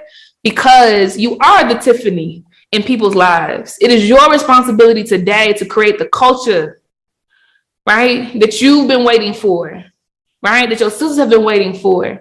You get to decide, right? I know for me, anytime any of my employees have menstrual cycles, you don't got to work, push the meeting. I don't care if it's with me. Push the deadline. The roof not gonna burn because you need 7 days off, right? I've never seen that done. I've never heard it talked about, but why not, right? Big founder energy up in here all week, every single day, every single second, and here on out. Big founder energy. It is because you said so. Whatever rule needs to be, that needs to be the rule, and you double down on that thing and watch how many lives you change. We talk about generational wealth. We passing down emotional intelligence to our babies. We passing down vocabulary to our babies. We passing down the ability to know what consent is, right? And demand it to our babies. That's bigger than currency and that shit they gave us, right? Humanity is what we have to learn to value. And that first starts with loving ourselves. So I honor you, Tiffany. I honor you, Candace. And y'all are going to change the world. I literally mean the world. You are thought leaders today. Okay, so don't slow down. Y'all ain't alone. Ain't nobody listening to this alone. Don't do it by yourself. If you're doing it all, you're doing it wrong. Right. Pull up. Say what you mean. Period. And I'm proud of you. And I'm always, when I'm up, we up. And I feel like that's what sisterhood is. We need to stop looking at each other like competition and look at each other as partners. And you my partner, and I got you. Ashe. So ladies, just cause we all curious. I'm speaking for everybody listening. What's next? What's next for you, Tiffany, in the world? What's next for you, Candace? What's next for us? We're hoping to be able to fundraise a whole lot of money so we can have a Black-owned birth center in Columbia. So we're looking at ways to find fiduciaries so that we can find grant writers that want to gift that to us, because let's be real, we need money. So that's our goal. We want to be able to have that. You know, some people would rather not give birth in their home, and we want to have options for those people as well. So that's something that we are calling forth. We don't know how we're gonna make it happen, but that is on both of our hearts, to open up a birth center in South Carolina.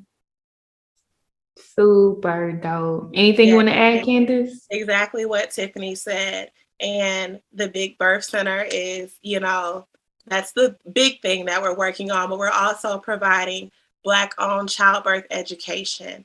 We're creating a Black doula network. We want Black lactation consultants everywhere. We have these skills and we're teaching it because we want other Black women to teach it. Like I said earlier, we're about to multiply before their eyes. Everything they thought they were holding us back from, we're taking it.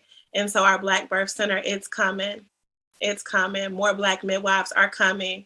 I'm less than a year out from being a licensed Black midwife, and we are committed to training more Black midwives. I love it. Congratulations on all of that. Please tell folks how they can follow you, right, and stay in touch so that they can support when you're ready to launch your campaign. I am on all social media handles as Candace Maria Drew, all together. My Drew is DRU, Candace Maria Drew, and I'm sure you'll see it in the captions. Yes, and so you can find me on Instagram at De La Flor Midwifery. That is all my midwifery stuff. If you want to find us on Facebook, it's facebook.com/De La Flor Midwifery. And I'm sure that because it's in Spanish, I'm sure that we'll have a list so that you can actually know how to spell De La Flor. Dope. Yeah, we'll help them out. All right. This was amazing. I honor you both. I thank you for pouring into us and giving us the healing that we need today. Y'all keep it locked. There is so much more coming. Thank you for sharing space. Love and light. Thank you.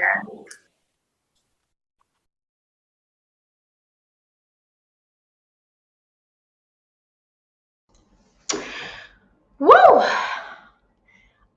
Tiffany and Candace are absolutely phenomenal. They've been answering questions in the Q&A bar. They've been getting flowers and praises and my shades in the chat.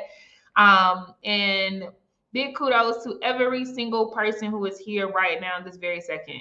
Some of y'all are 7 sessions in. It has been a day. We've been crying. We've been reflecting.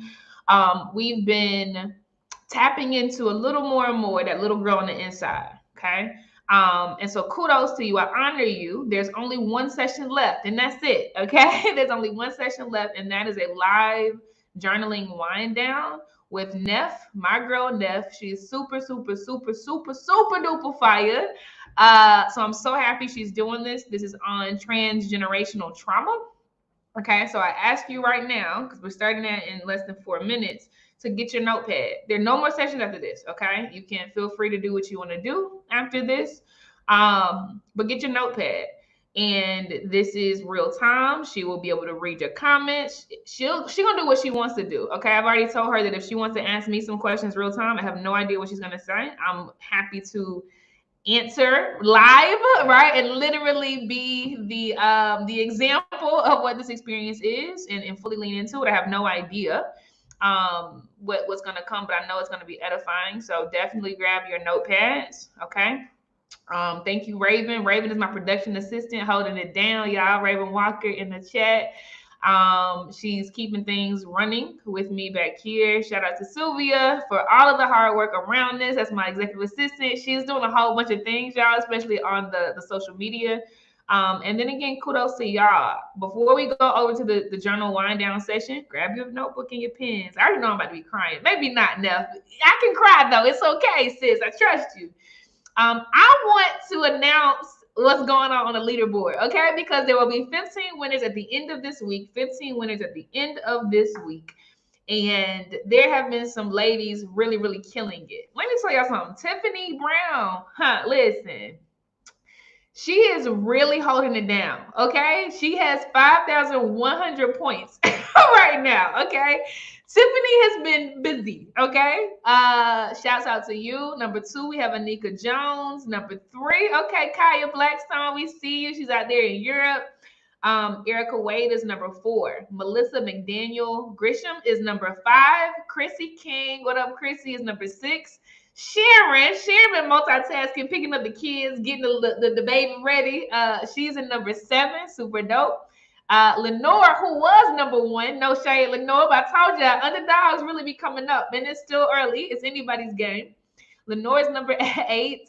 Anika Leonard, what's up, Anika, is number 9. Number 10 is Erin, who will be a digital nomad. I'm claiming that for you. I saw it in the chat, sis. You can definitely do it. I highly recommend. I've been a digital nomad for 2 years and have built Blaze at the same time. Nicole Player, she is number 11. Ayana Pitts is number 12. Vicky, okay, I see you, Vicky. Vicky pulls up heavily on Mondays for our virtual co-working sessions. I highly recommend. Y'all come on in there. She's number 13. 14 is Winnie Quick. What's up, Winnie? And 15 is Ann. Okay. Now, it's a lot of people on the leaderboard. We have 100 showing right now. Those are the top 15. Okay. But yeah, anybody's game.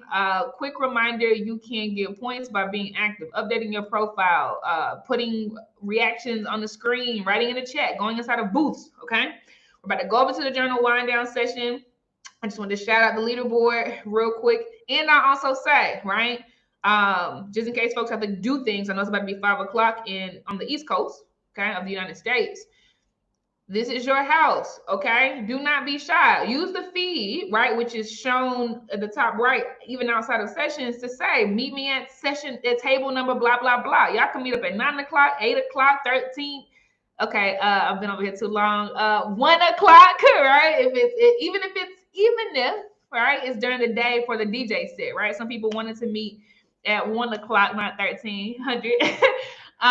During the DJ set today, you can do that, okay? I think that's all the housekeeping I have. I'm gonna go over and I'll be on stage with Neff. We about to do the journal wind down. The topic is today, transgenerational trauma. I'll see y'all on the other side. Peace.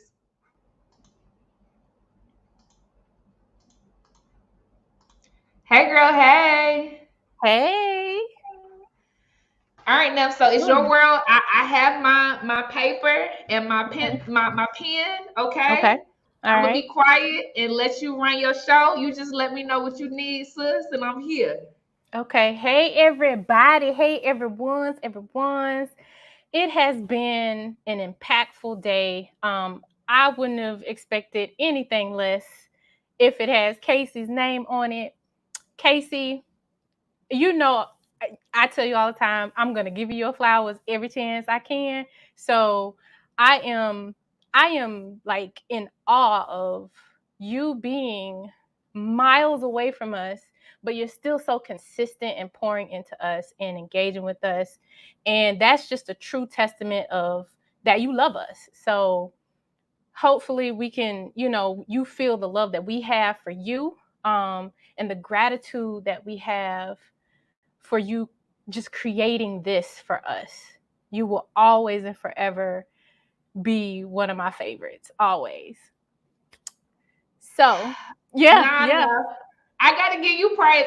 I appreciate y'all. I do. And I appreciate all the emails and text messages I got prepping for this day. Y'all some riders. But y'all, Neff is off the chain. And she's for real OG.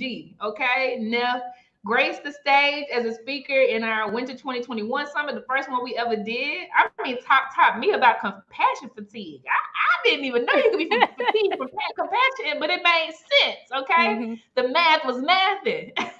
She closed us out right before I did my closer with when the village shows up, baby. When the village shows up. And I'm gonna say you manifested a whole lot of stuff in Blaze, sis. She is back. She is back right now for this, but her partnership continued to grow. She's literally a Table and Tribe, our app on Android and Apple. She's a Table and Tribe community ambassador. She legit shows up. She taps people to be accountability partners with them. She responds to people. She supports their goals for the month. You a rider, sis, and so I appreciate you very, very, very deeply. I appreciate you so deeply. And I look forward to continue partnership with you. So thank you. All right, now go ahead now, and tell people who you are now, because you don't skip over who you are. All right, I'm on mute. Okay. All right. So I am Nefertiti McGriff. I am a certified life coach, a pre-licensed mental health counselor, certified trauma professional. I am the founder of Transcendent Living.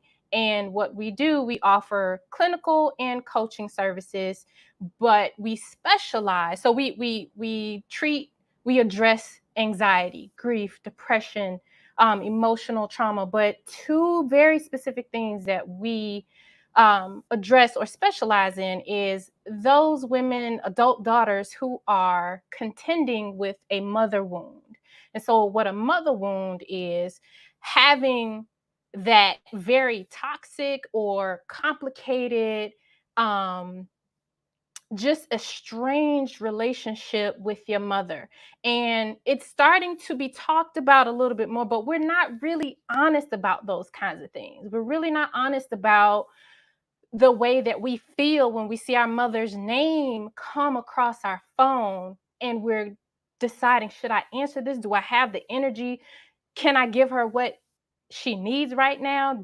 Am I in a place to even deal with this? We don't talk about how it is that we want a hug from our mothers, but it's so awkward because she's not used to being affectionate, but we're affectionate, but we get told that we're being sensitive or that we're soft.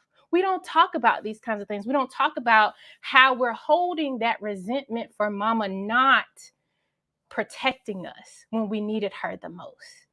And so with that, every Monday, there is from 7 p.m. to 8 p.m. Eastern Standard Time, there is a Release What Mama Did support group. You can go to my booth. You'll see how you can register for that. In there, we talk about any and everything. Now, I do want you to realize that it's not something like, yeah, we're going to talk our crap, of course, because that's part of the healing process.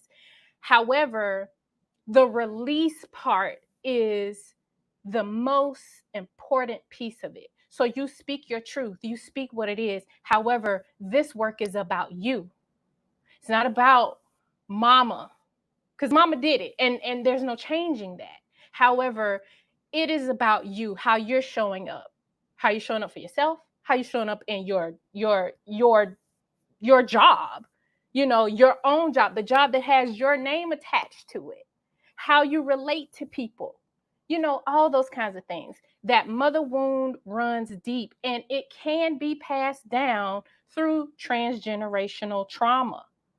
So past that, the second thing that we specialize in is victims or survivors of domestic violence.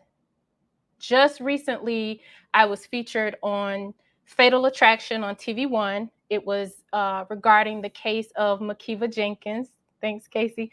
And unfortunately, her relationship ended in a demise where her husband thought he was still the beneficiary of a $500,000 insurance policy. And so giving, tips about how you can see those things coming from afar, but also helping women to have a safe space. Even if you're still in that relationship, there's no judgment. I've been there. I know what it feels like to have a gun pointed to my head saying, if you leave, you leave in this way, not out that door, but by the bullet in your brain. I know what it feels like to be drugged down asphalt, to have rocks thrown at the back of my head. I know what that feels like. I know how it feels like to still not feel safe after leaving that relationship. But I also know that 1 in 3 women who choose to go back to their abuser almost end up gone. We don't see them anymore. So those two very special things, we make sure that we focus on them. We make sure that we give the women who come to us for that support the space to speak their truths, to recreate their own atmosphere of safety, and we honor every single thing of that. So if you are, sorry, I'm looking at this request. I'm going to accept it. So that is what Transcendent Living does. We make sure that you are in a space to live freely, fully, and fearlessly. Those are our hopes for you. And so now that you know what it is that Transcendent Living can support you with, let's talk about some of this transgenerational trauma. So it can be, sometimes it is identified as just generational. Sometimes it's defined as intergenerational. But what it really is, it's the trauma that's passed down through generations. It's something, like I said before, the mother wound that can be passed down from, because maybe mama's treating you because that's how Big Mama treated her. And Casey, when you said in that panel discussion, being called heifer and not by your real name, that is trauma. That's trauma being passed down. No, call me by my name. We're not doing that. I'm not a cow. Don't do that. But when you're at that age, you don't know. You just know it hurts. You just know it hurts. So trauma is passed through our behaviors or family customs, like name calling, and it is induced, or it can be induced, through in utero exposure. So what does that really mean? Well, the cortisol levels, the different hormonal changes that mom may be experiencing while she is pregnant with baby. And those things lead to what we call epigenetic changes. So those are potential inherited changes in the genome that can be induced by environmental events. So this thing is real. It's not something that we just made up. Hypertension, all those kinds of things. And in the Black community, we are extremely vulnerable to that because we have to deal with not only racism, because the systems that were built were not built for us to thrive in. So all day we've been talking about how differently we are treated in the medical field. And it's real. It's very real. I went to a male white doctor and I told him something did not feel right with my body. And he told me, "You're just overreacting." Overreacted about what, sir? And so I went to a Black woman and she confirmed a diagnosis that I really needed to get on quickly, very quickly. So, the trauma that I inherited from that, not just from him, but from my mother, holding on to what her mother did and what her mother did, and all I get is a scripture. I don't need a scripture at this time. Mama, I need you to mother me. I need you to hold me. I need you to hug me. But that didn't happen. What I had to do was set that boundary. Mom, I understand this is how you're dealing with it, but this doesn't help me. So please don't do this. It took her about a good 5 minutes to understand where I was coming from, but I stood firm on that. This is not what I need. This is probably helping you not be uncomfortable, but this is uncomfortable for me. So back to the generational trauma and the systems not being built for us to thrive, but just to give us a glimmer of hope, but still keep us in that turmoil. We also have sexual assault that's transgenerational, incest, domestic violence. All of this results in some kind of trauma. So during the sessions, I took some notes that I think are worth mentioning from, to kind of drive this home. So, Casey, you started off with, we see Chase Banks, we see Wachovia, we see all these different array, like this huge selection of banks, and no one bats an eye. But here we are. I have to be the only one in this market.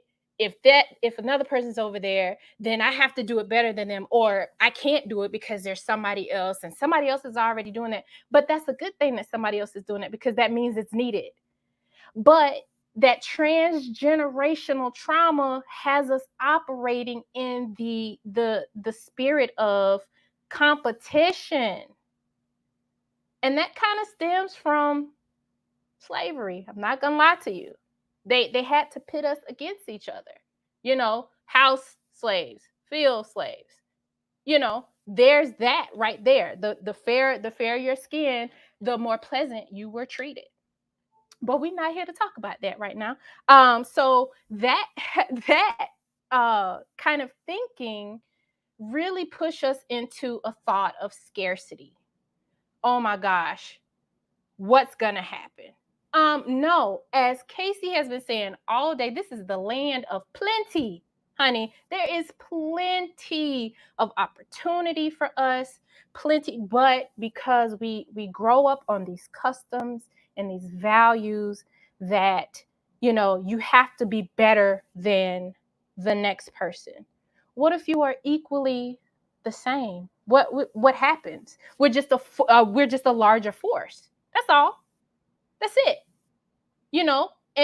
And then kind of like going back to last year, you have someone that you can bake bread with. You know what I'm saying? But anyway, we talked about the resiliency in the independence, and this was from Brittany. She talked about that, and code switching and identity shift. Sometimes the resiliency that we hold on to is what breaks us. Resiliency, yes, it is about adapting to what is better, but some people take it as, I gotta tie my cape a little bit tighter. Sis, if you tie it too tight, you're gonna choke. Don't do that. So think about it this way. You got on a pair of cute high heels, but them things hurting your feet.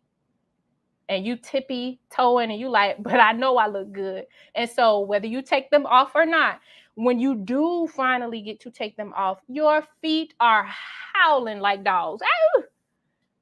So from that, you're going to learn, okay, maybe I need to either, one, wear these to an event where I'm sitting most of the time. I can bring a pair of shoes, an extra pair of flats with me. Or 3, I just don't wear them at all. that is your resilience, right? That's resiliency. That's your ability to be able to understand, how can I manage through this so next time it's not going to kick my butt so hard. It's not about going through something, pushing through no matter what. It's not about that. And I think a lot of people just misunderstand that term resiliency. That independence, yeah, we could be independent, but listen, as Brittany said, no, I don't want to be all that. I didn't ask for this. I don't want to be all that. So Candace talked about health history. It's okay to not be okay. We learned, if you really think about it, most of us learned about our deficiencies by default. Casey, you said the only time you got labs ran was outside of the US. I'm sure that was by default. You were experiencing something, and so most of us go through life not understanding what's going on. And guess what? That in itself is a family custom that has breeded transgenerational trauma, because we don't know. All we heard about was sugar and gout. That's all we heard about. How do we get that? I don't want that. That sounds bad. So we don't talk. They didn't tell us, okay, don't eat this, don't drink this, move it. They didn't know. And if they did know, because you do have certain elders that they do gatekeep, because they feel like, oh, if I tell this, then I'm gonna feel shamed. I'm going to feel too vulnerable.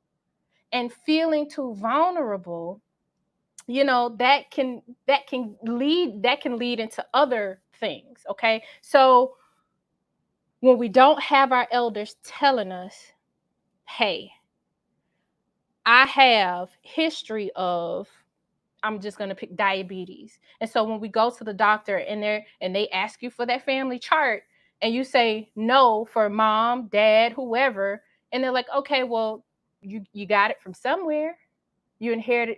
And then when you go back and you talk to your folks, and I've experienced it with my mom. Hey, mom, so the doctor said, and this is a true story, the doctor said she did a wellness check on me, and she said that there is heart disease in my family. I am a candidate if I don't continue to do the things that I need to do. And she's like, I don't know. I don't know. Ask my dad. He's like, no. Okay, so either the test lied to me, or y'all just don't know.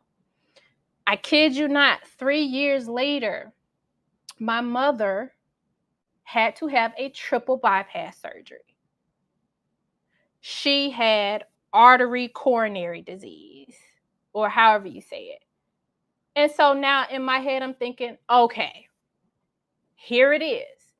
But this is that trauma that keeps us in the dark. But now, unfortunately, that happened. But now I know, okay, that's what that test meant. So now I know what I need to do. So that in itself is a trauma. I was traumatized by it. She's traumatized by it. My siblings are traumatized by it. And so now everybody, instead of being proactive, now we're all reactive.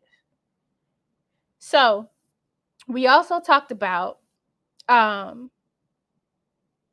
let's see. No, that was it. So with those notes, I feel like everything is meant to be. Whatever was said today was meant to be. And I think it fits so perfectly in what we're going to do. And so when we talk about trauma, and I really want you to understand how it impacts your brain, the senses. So sense memories play a huge role in trauma. Like, there was a comment earlier in the chat where it says the body keeps score. And that's a great book, by the way. And it does.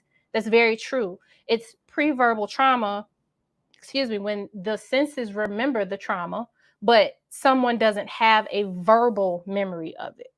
We live that every single day because it's encoded and it's engraved in the brain. So think about this. As children, we don't have an existing framework that helps us interpret trauma. The first thing we learn about the world, boundaries, coping, communicating, everything is through our families. And then everything else we learn about the world is through experience. And we carry all of this with us. And then you wonder why we're not able to problem solve. So now that I have given you this rundown of what transgenerational trauma could look like for you, now's the time to get your pens and your paper. And my first question to you, what do you feel about today's summit and why?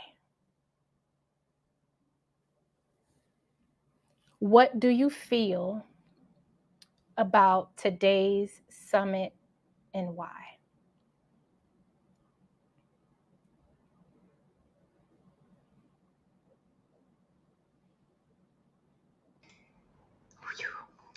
And Neff, while they're writing, right, and ladies, do right, be raw, be real. Ooh. I want to tell you what comes up for me. Please. Okay.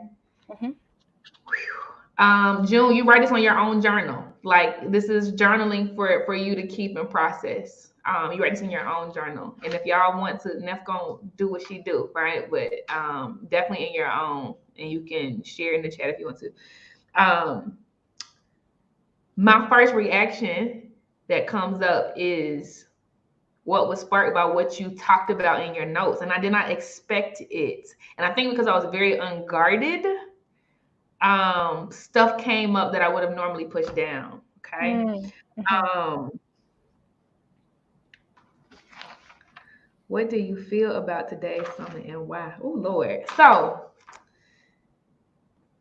2 things came up. One is very controversial, but one is very hidden and I never talk about it. And I'm going to push myself to talk about the hidden thing because it's easy for me to talk about controversial things. Actually, like, I'm very guarded when I do that, right? You talked about understanding our family history, right? And like how important it is when we show up to advocate for ourselves or to get insights about ourselves, etc. And Neff, my mom's side of the family, my mom was murdered when I was 1. But I've heard stories of her, right? And I've heard stories of how she tried to commit suicide a couple of times in college before I was born, right? And my grandmother is still living, and I've heard stories of her. I've heard stories of how unstable she was when she was raising my mom and her 2 siblings, and how the burden fell on my mom as a 5-year-old girl and an 8-year-old girl, and she had to grow up really, really fast, but it led to her being depressed older, right? And I've heard stories of my grandmother's uncles and aunties who struggle with mental illness. And how, you know, somebody has schizophrenia, somebody else has bipolar disorder, etc. And Neff, and these are the things I don't say when I go to the doctor's office, but me now after experiencing domestic violence, I have so much PTSD that I'm constantly fearful that I'm going to be like that side of my family. And I have shame around it, not shame around struggling with depression, anxiety, all of these things, but I fear that something has taken me over the edge, or something that's going to take me so far over the edge that I am going to be like my grandmother. You know what I'm saying? That I'm going to be like my, you know, like, and I don't talk about it. So I don't process this at all. Now I need to. Like, now I realize I have to feel that. Yeah, Keisha just said, I have to, right? And I have to come, even when I get angry, Neff, like I'm very self-conscious because I'm like, am I being crazy? Like, am I acting crazy? Am I being irate? Like, you know, because I'm so afraid of being like my grandma was when she was raising my mother, you know, or snap, you know, I don't know, but I need to keep processing this, right? But that comes up for me, and I realize it's something I should bring it up in therapy. I'm doing therapy all the time anyway. Like, you know, I should talk to my partner about it and say, hey, like, I'm so might get mad in here because I don't know if you think I'm crazy. Like my mama thought her mama, you know. So thank you, sis, for that.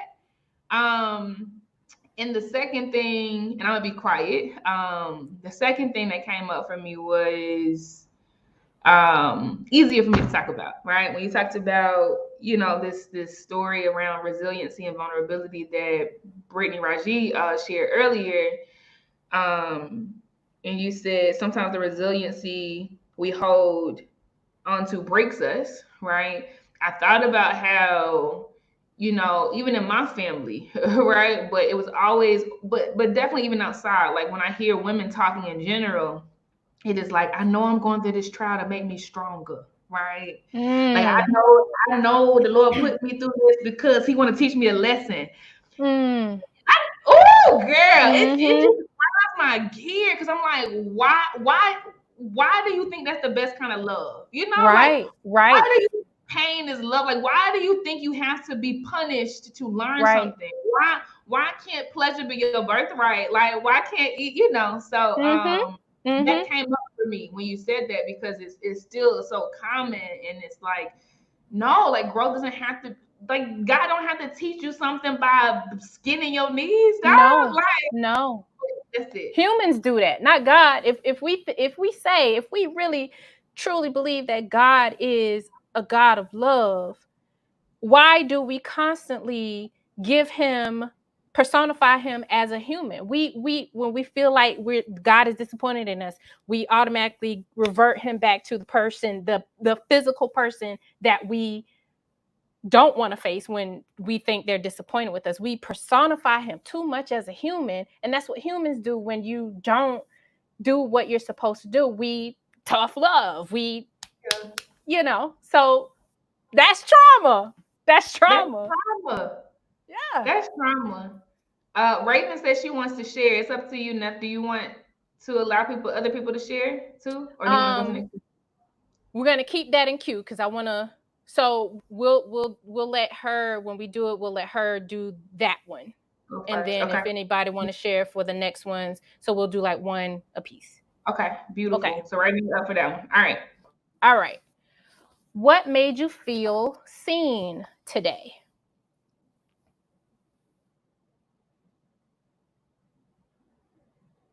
What made you feel seen today?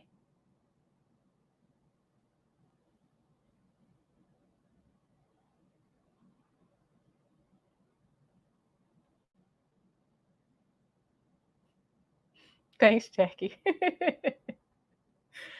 The next one is, what made you feel uneasy and why?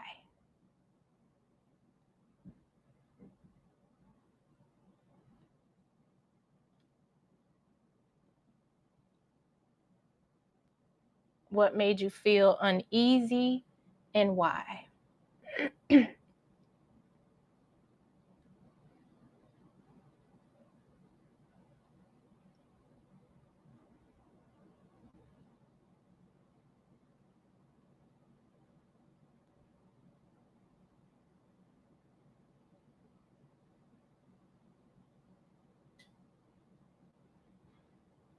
And Neff, I got to tell you, what made me feel seen today was you always do this every summit in a different way, but you saying, Kate, you inbox me saying, Casey, make sure you staying hydrated.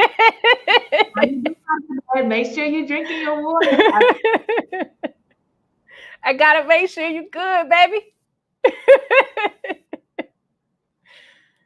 Okay, so far we have, what do you feel about today's summit and why?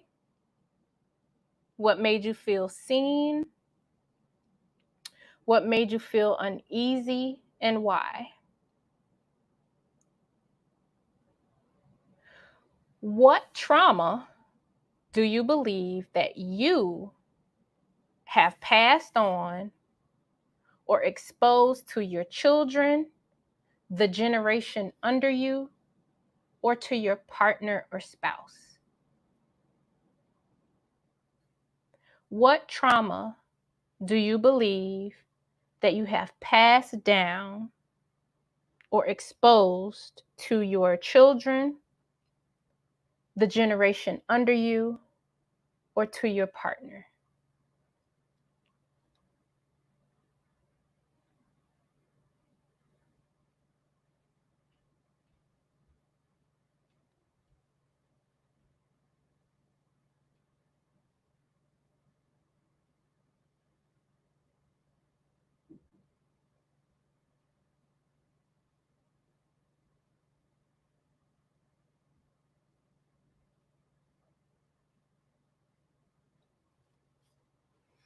Okay. Is there anything that you grieve from your childhood?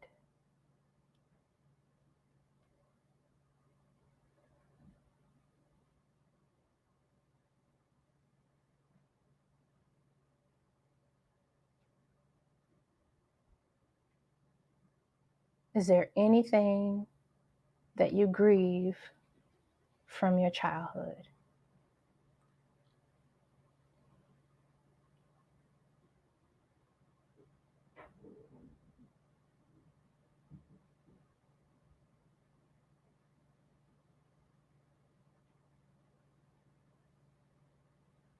Is there anything that you grieve from your childhood? And the follow-up to that is, have you made peace with that?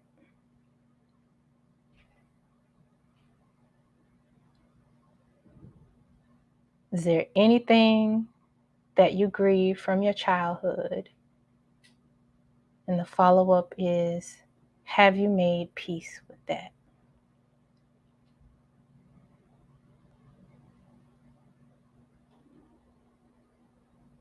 And so if you haven't made peace with that, we can have a little process session. But if you feel like this is something that you know that is a barrier to your success, a barrier in some kind of functioning in your life, I strongly suggest that you add either a life coach or therapist to your support network. If you've made peace with that, I congratulate you on that, because I know it's not easy.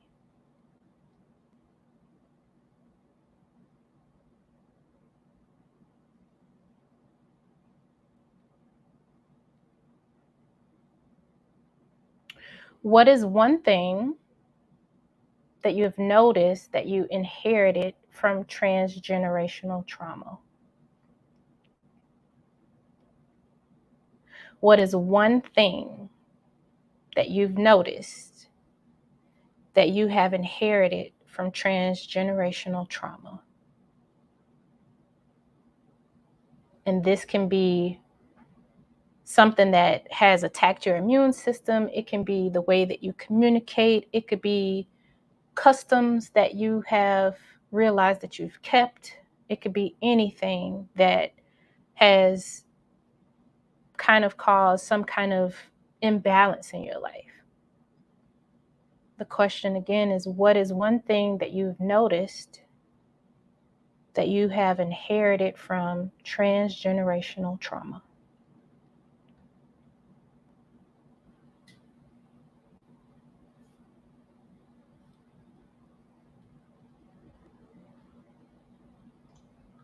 You good.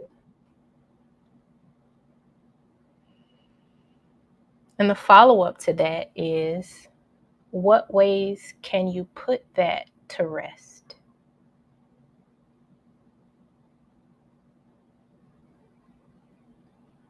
What ways can you put that to rest? And so if you are struggling with deciding on what ways to put this to rest, that means you either need to let this be for now, and when you have time, go home,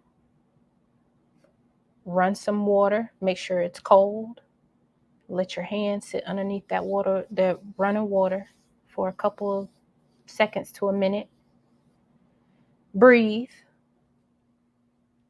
and then change it to warm and see, experience the change in that temperature but still let it run from your wrist down to your fingertips. Help regulate yourself that way. But you need to come back to, at some point today, what ways can you put that thing that you inherited to rest? Because if this is no longer my burden, then that needs to be no longer your burden. Lastly, are you able to honor yourself without minimizing your experiences?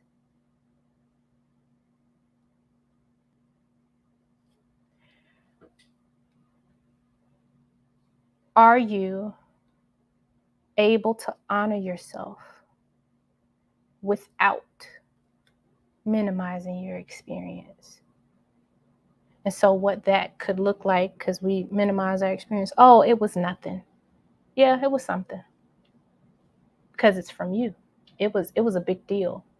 Well, yeah, I had this experience, but who doesn't? Doesn't matter about who doesn't. You had it. So are you able to honor yourself without minimizing your experiences? And so all these things, I hope that you're able to understand that transgenerational trauma is something that you inherited, but it is no longer your burden. No longer your burden. Remember one key thing. You are responsible to people, but you're not responsible for them. Unless you have children, that's different. But grown adults, no matter the title, whether it's mom, auntie, husband, sister, adult daughter, you are responsible to, not for. So being responsible to them, meaning getting the information out, seeking the information, being assertive and saying, hey, this doesn't feel good. I don't like when you do this. I don't like when this happens. Or being assertive and asking for that information or researching it. Like, forget her name, but she said, if you're not going to give me the answer, if you're not going to help me find a way, I'm going to make a way myself. The sequel, yeah. Yes. So transgenerational trauma, it can stop with you. It can, and it will, because we're here. We know better, and we're doing better. No longer our burden.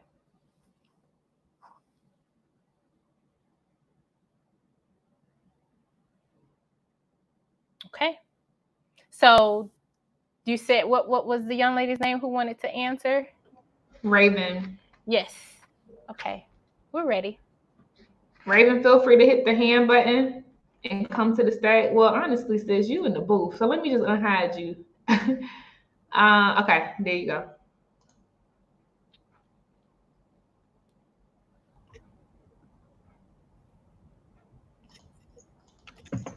Hey. Hi. Oh, hey, sugar. The last Blaze retreat, I was pregnant. But this was really, really good. I did not write, but I typed them in my phone. And I was like, wow, this is making me teary. I haven't really cried all day. Like, this is making me teary.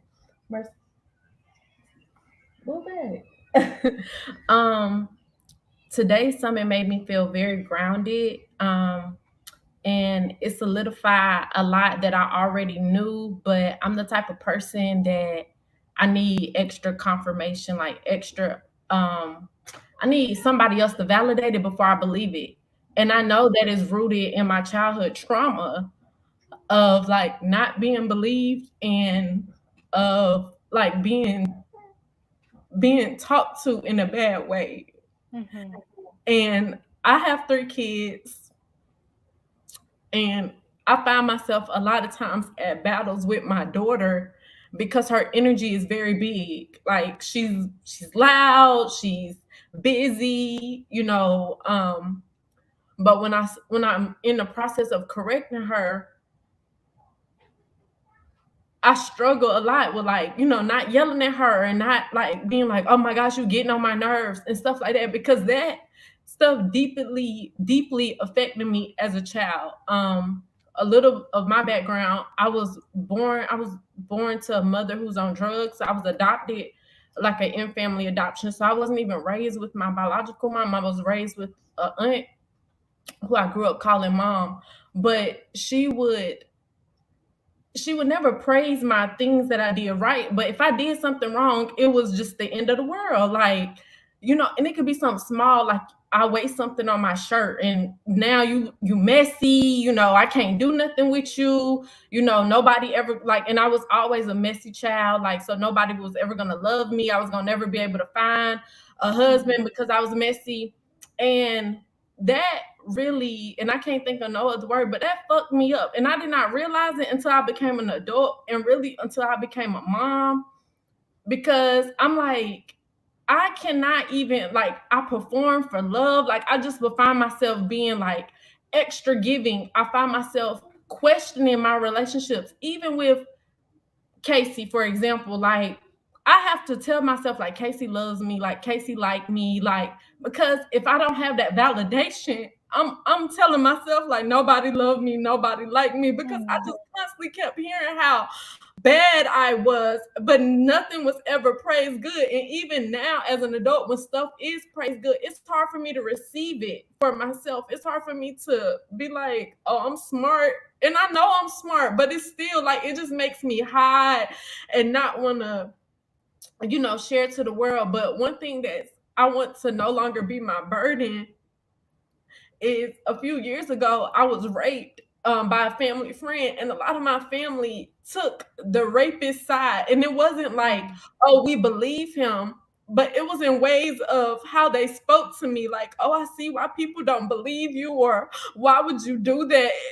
It just made me feel so bad. Like, it made me feel so horrible. And I really wanted to die. But I was already a mama too.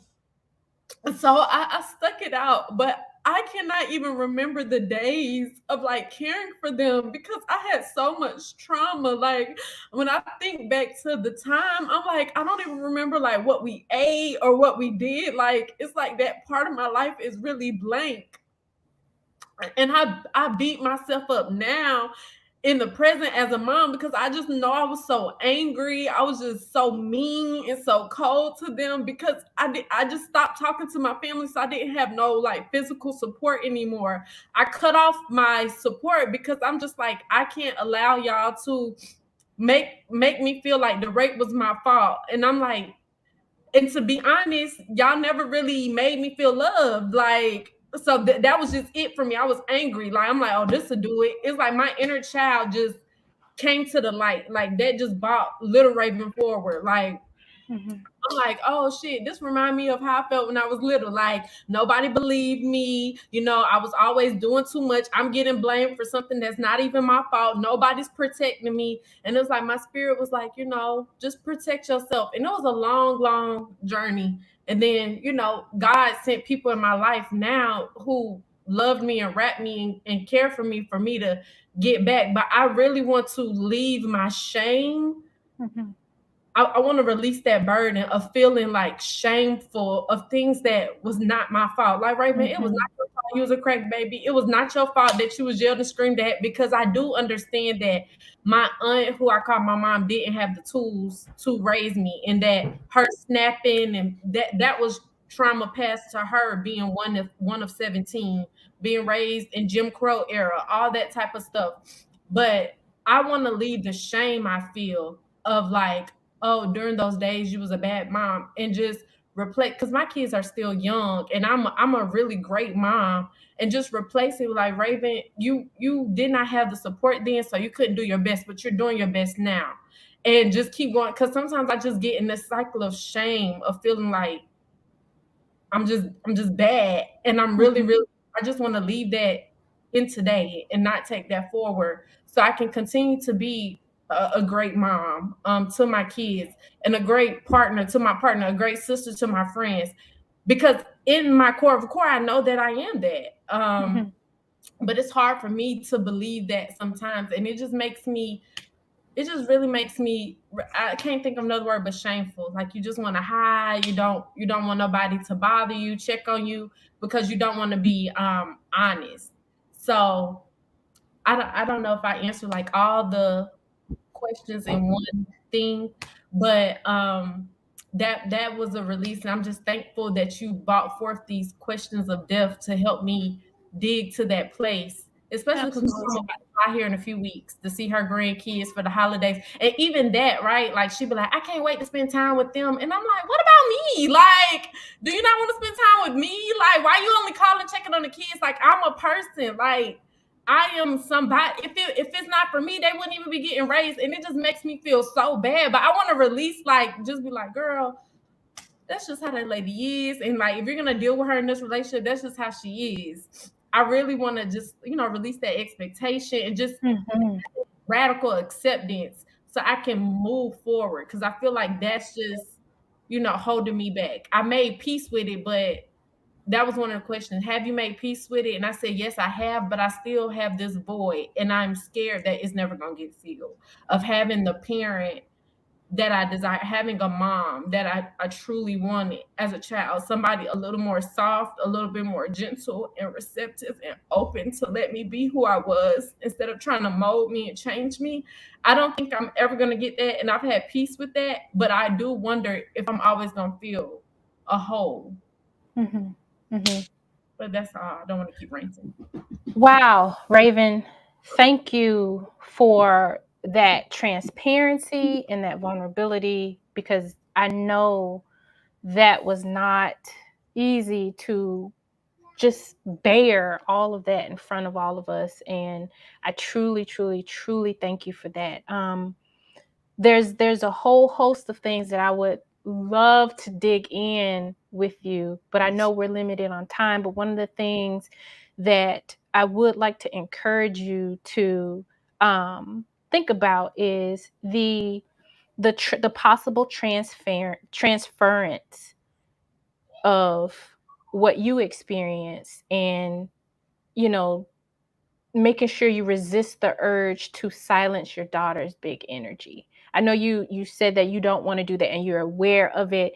Just be mindful. Look at her in a way as though she's a resource for you, a resource in making you feel happy. So when that big energy comes, it's just like, okay, this is probably the part of life that I never got to experience, but I'm going to allow her to experience. And so that in itself, so some people say you can't live vicariously through your children. There's some things that you can. If you see the happiness in your child and you're like, oh, I wish I could do this as a kid, but she's able to do it. Now, boundaries are everything. Okay. And if she's at a stage where she understands boundaries, make sure they're not they're not tight, because at the end of the day, what happens is when we're kids, we're told we could do every and anything. And then as we start to grow up, we're told, simmer down. And those big, wild dreams are crushed. And then we end up in a state where kind of where we are now is like, gosh, man, I feel so limited. I feel this. And so you don't want to pass that on to her. But also the second thing I wanted to kind of touch on is the expectation of your mom. You're right. You probably will never get her to be who it is that you want her to be. And so looking at it from a perspective of, well, she is who she is. And I know sometimes it's not fair, but understanding that if she's open to communication, it could change. A lot of times we place expectations on people and they don't even know we have these expectations. So we're constantly disappointing ourselves because we're like, they should be doing this, but how do they know they need to do it for us? If you've had these conversations with her and she's still not where, you know, she's still not meeting your needs, then that's something that you will definitely have to process and become more self-confident within yourself. And it was said earlier, I can't pronounce her name. I'm so sorry, Mama. But she became what she didn't have. So that's what that healing process is all about. Healing is not a linear thing. It's not just straight to the moon on a unicorn. It is stages. It's all these things. But if you want to connect with me and we talk further, I will be happy to do that for you. And I again just thank you for laying that burden right here in front of us all to either just appreciate you more, learn you more, and honestly send you virtual hugs. That was very big of you. Thank you for that.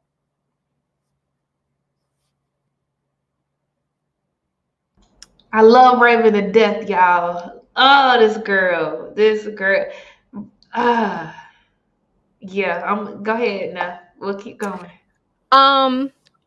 Do you need to say anything else? Do you need to decompress? Do you need to, or is there someone else who needs to decompress?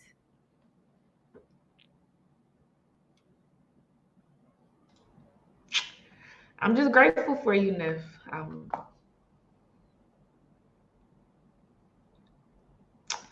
so grateful for you. You know I love you, Mama. You know I love you.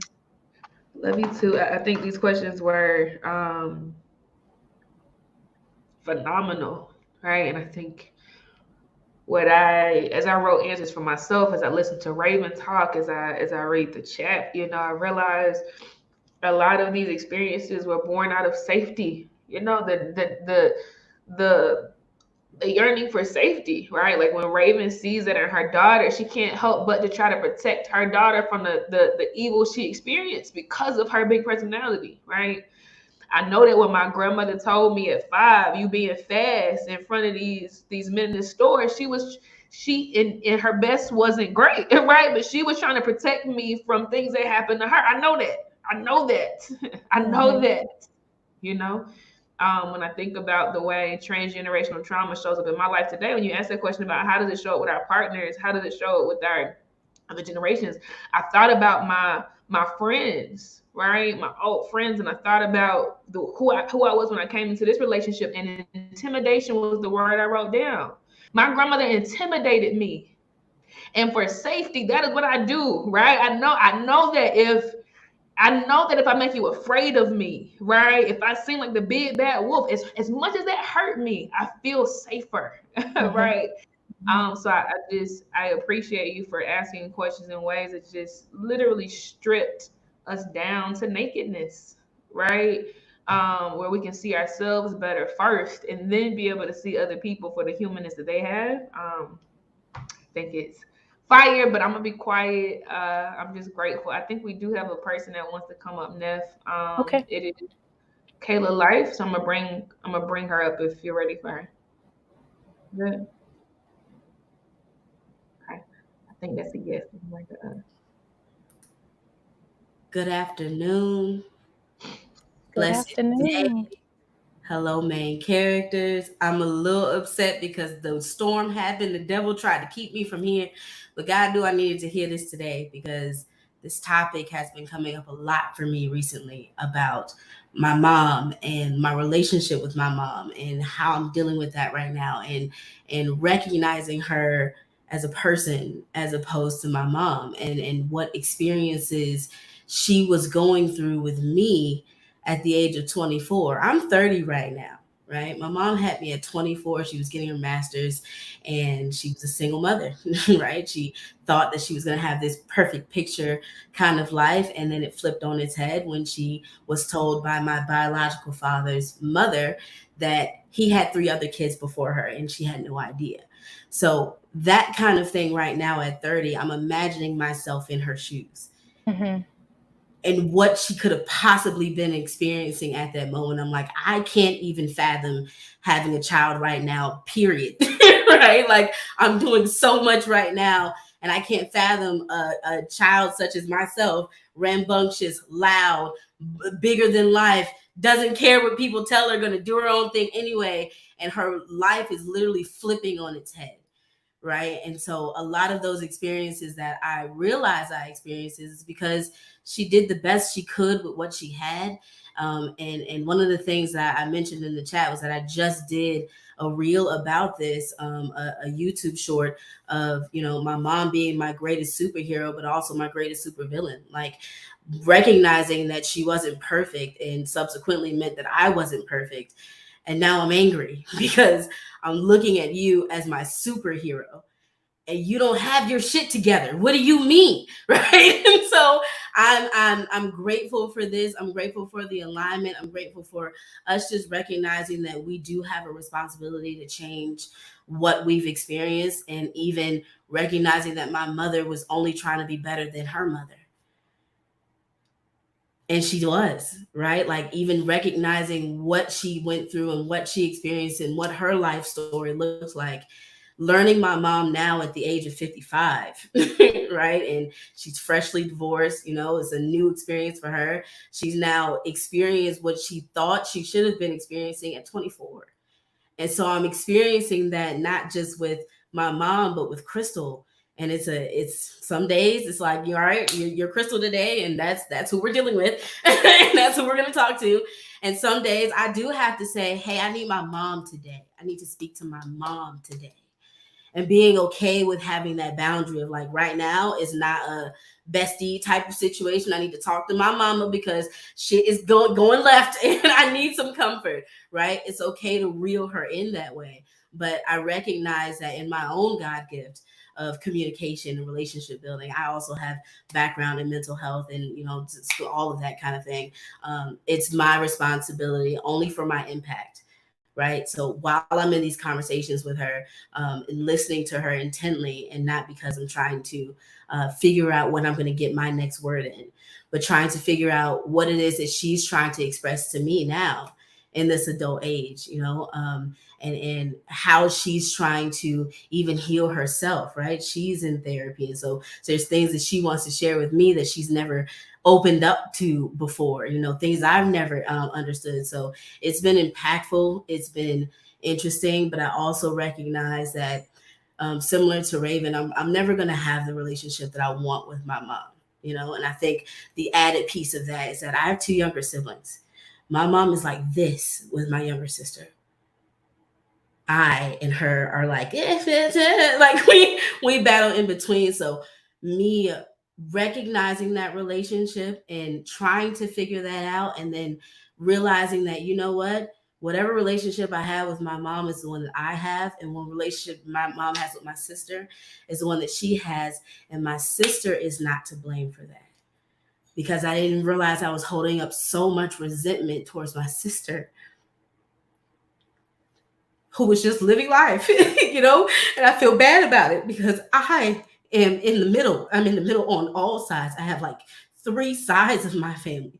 I have my mom's side, my biological father's side, and my stepfather's side, right? And so I realized, like, growing up, like I'm in this space where I felt so isolated. I felt so alone because I'm the only one with a last name like mine, you know?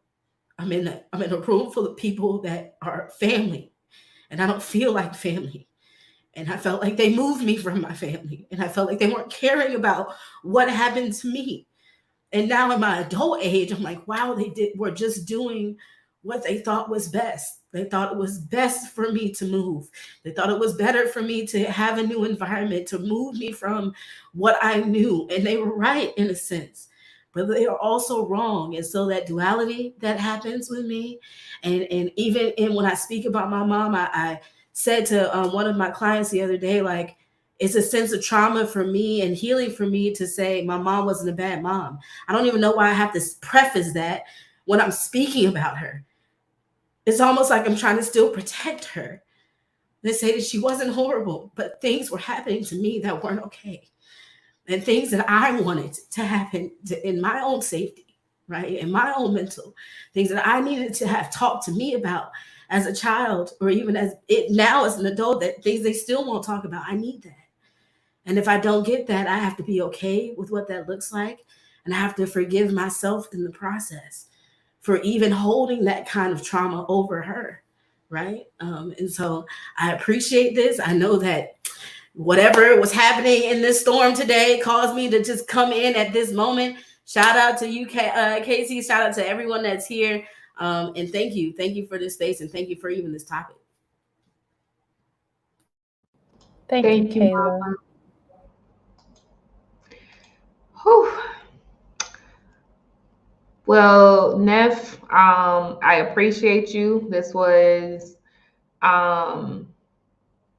everything. I knew it would be everything. And just so you all know, Neff is doing a journal wind down session tomorrow, because tomorrow, and it ain't even about motherhood tomorrow. It's not even about healthcare tomorrow. But baby, when I say we're going there, we're going there. Literally no longer my burden. We are hitting all of the dimensions of womanhood, right? Black womanhood.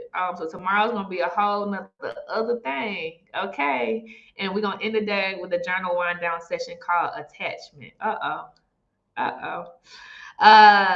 So definitely, y'all get what y'all need tonight. Hydrate, rest, all of these things that a medical professional could tell you better, but we got more ground to cover.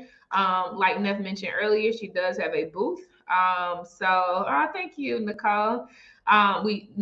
She does have a booth, so if y'all want to kick it with Neff over in the Buy Black Market at her tables, definitely go over there. But there are a whole lot of folk out there waiting for y'all right now, okay?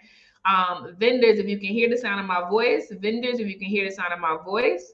use that feed now. Whatever y'all doing, whatever y'all giving away, whatever music y'all playing, whatever, use that feed at the top right so that folk can see you no matter where they are, okay? No matter where they are in the summit. If they're in the lounge, they can see you in the feed, okay? Number two, maybe this is number three.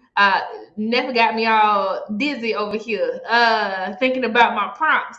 But number three, maybe, is if you all want to be notified when certain booths go live, when certain booths go live, go inside of their booth and just hit the notify me on the left side of their booth. Just hit the notify me button and you'll be notified when they're doing a broadcast in their space, okay?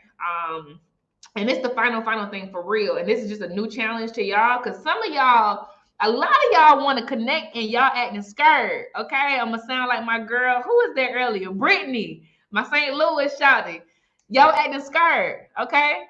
Y'all use the feed too. If you know that you want to talk about such and such at 8 o'clock, drop it in the feed, man. Tell folk to pull up, right?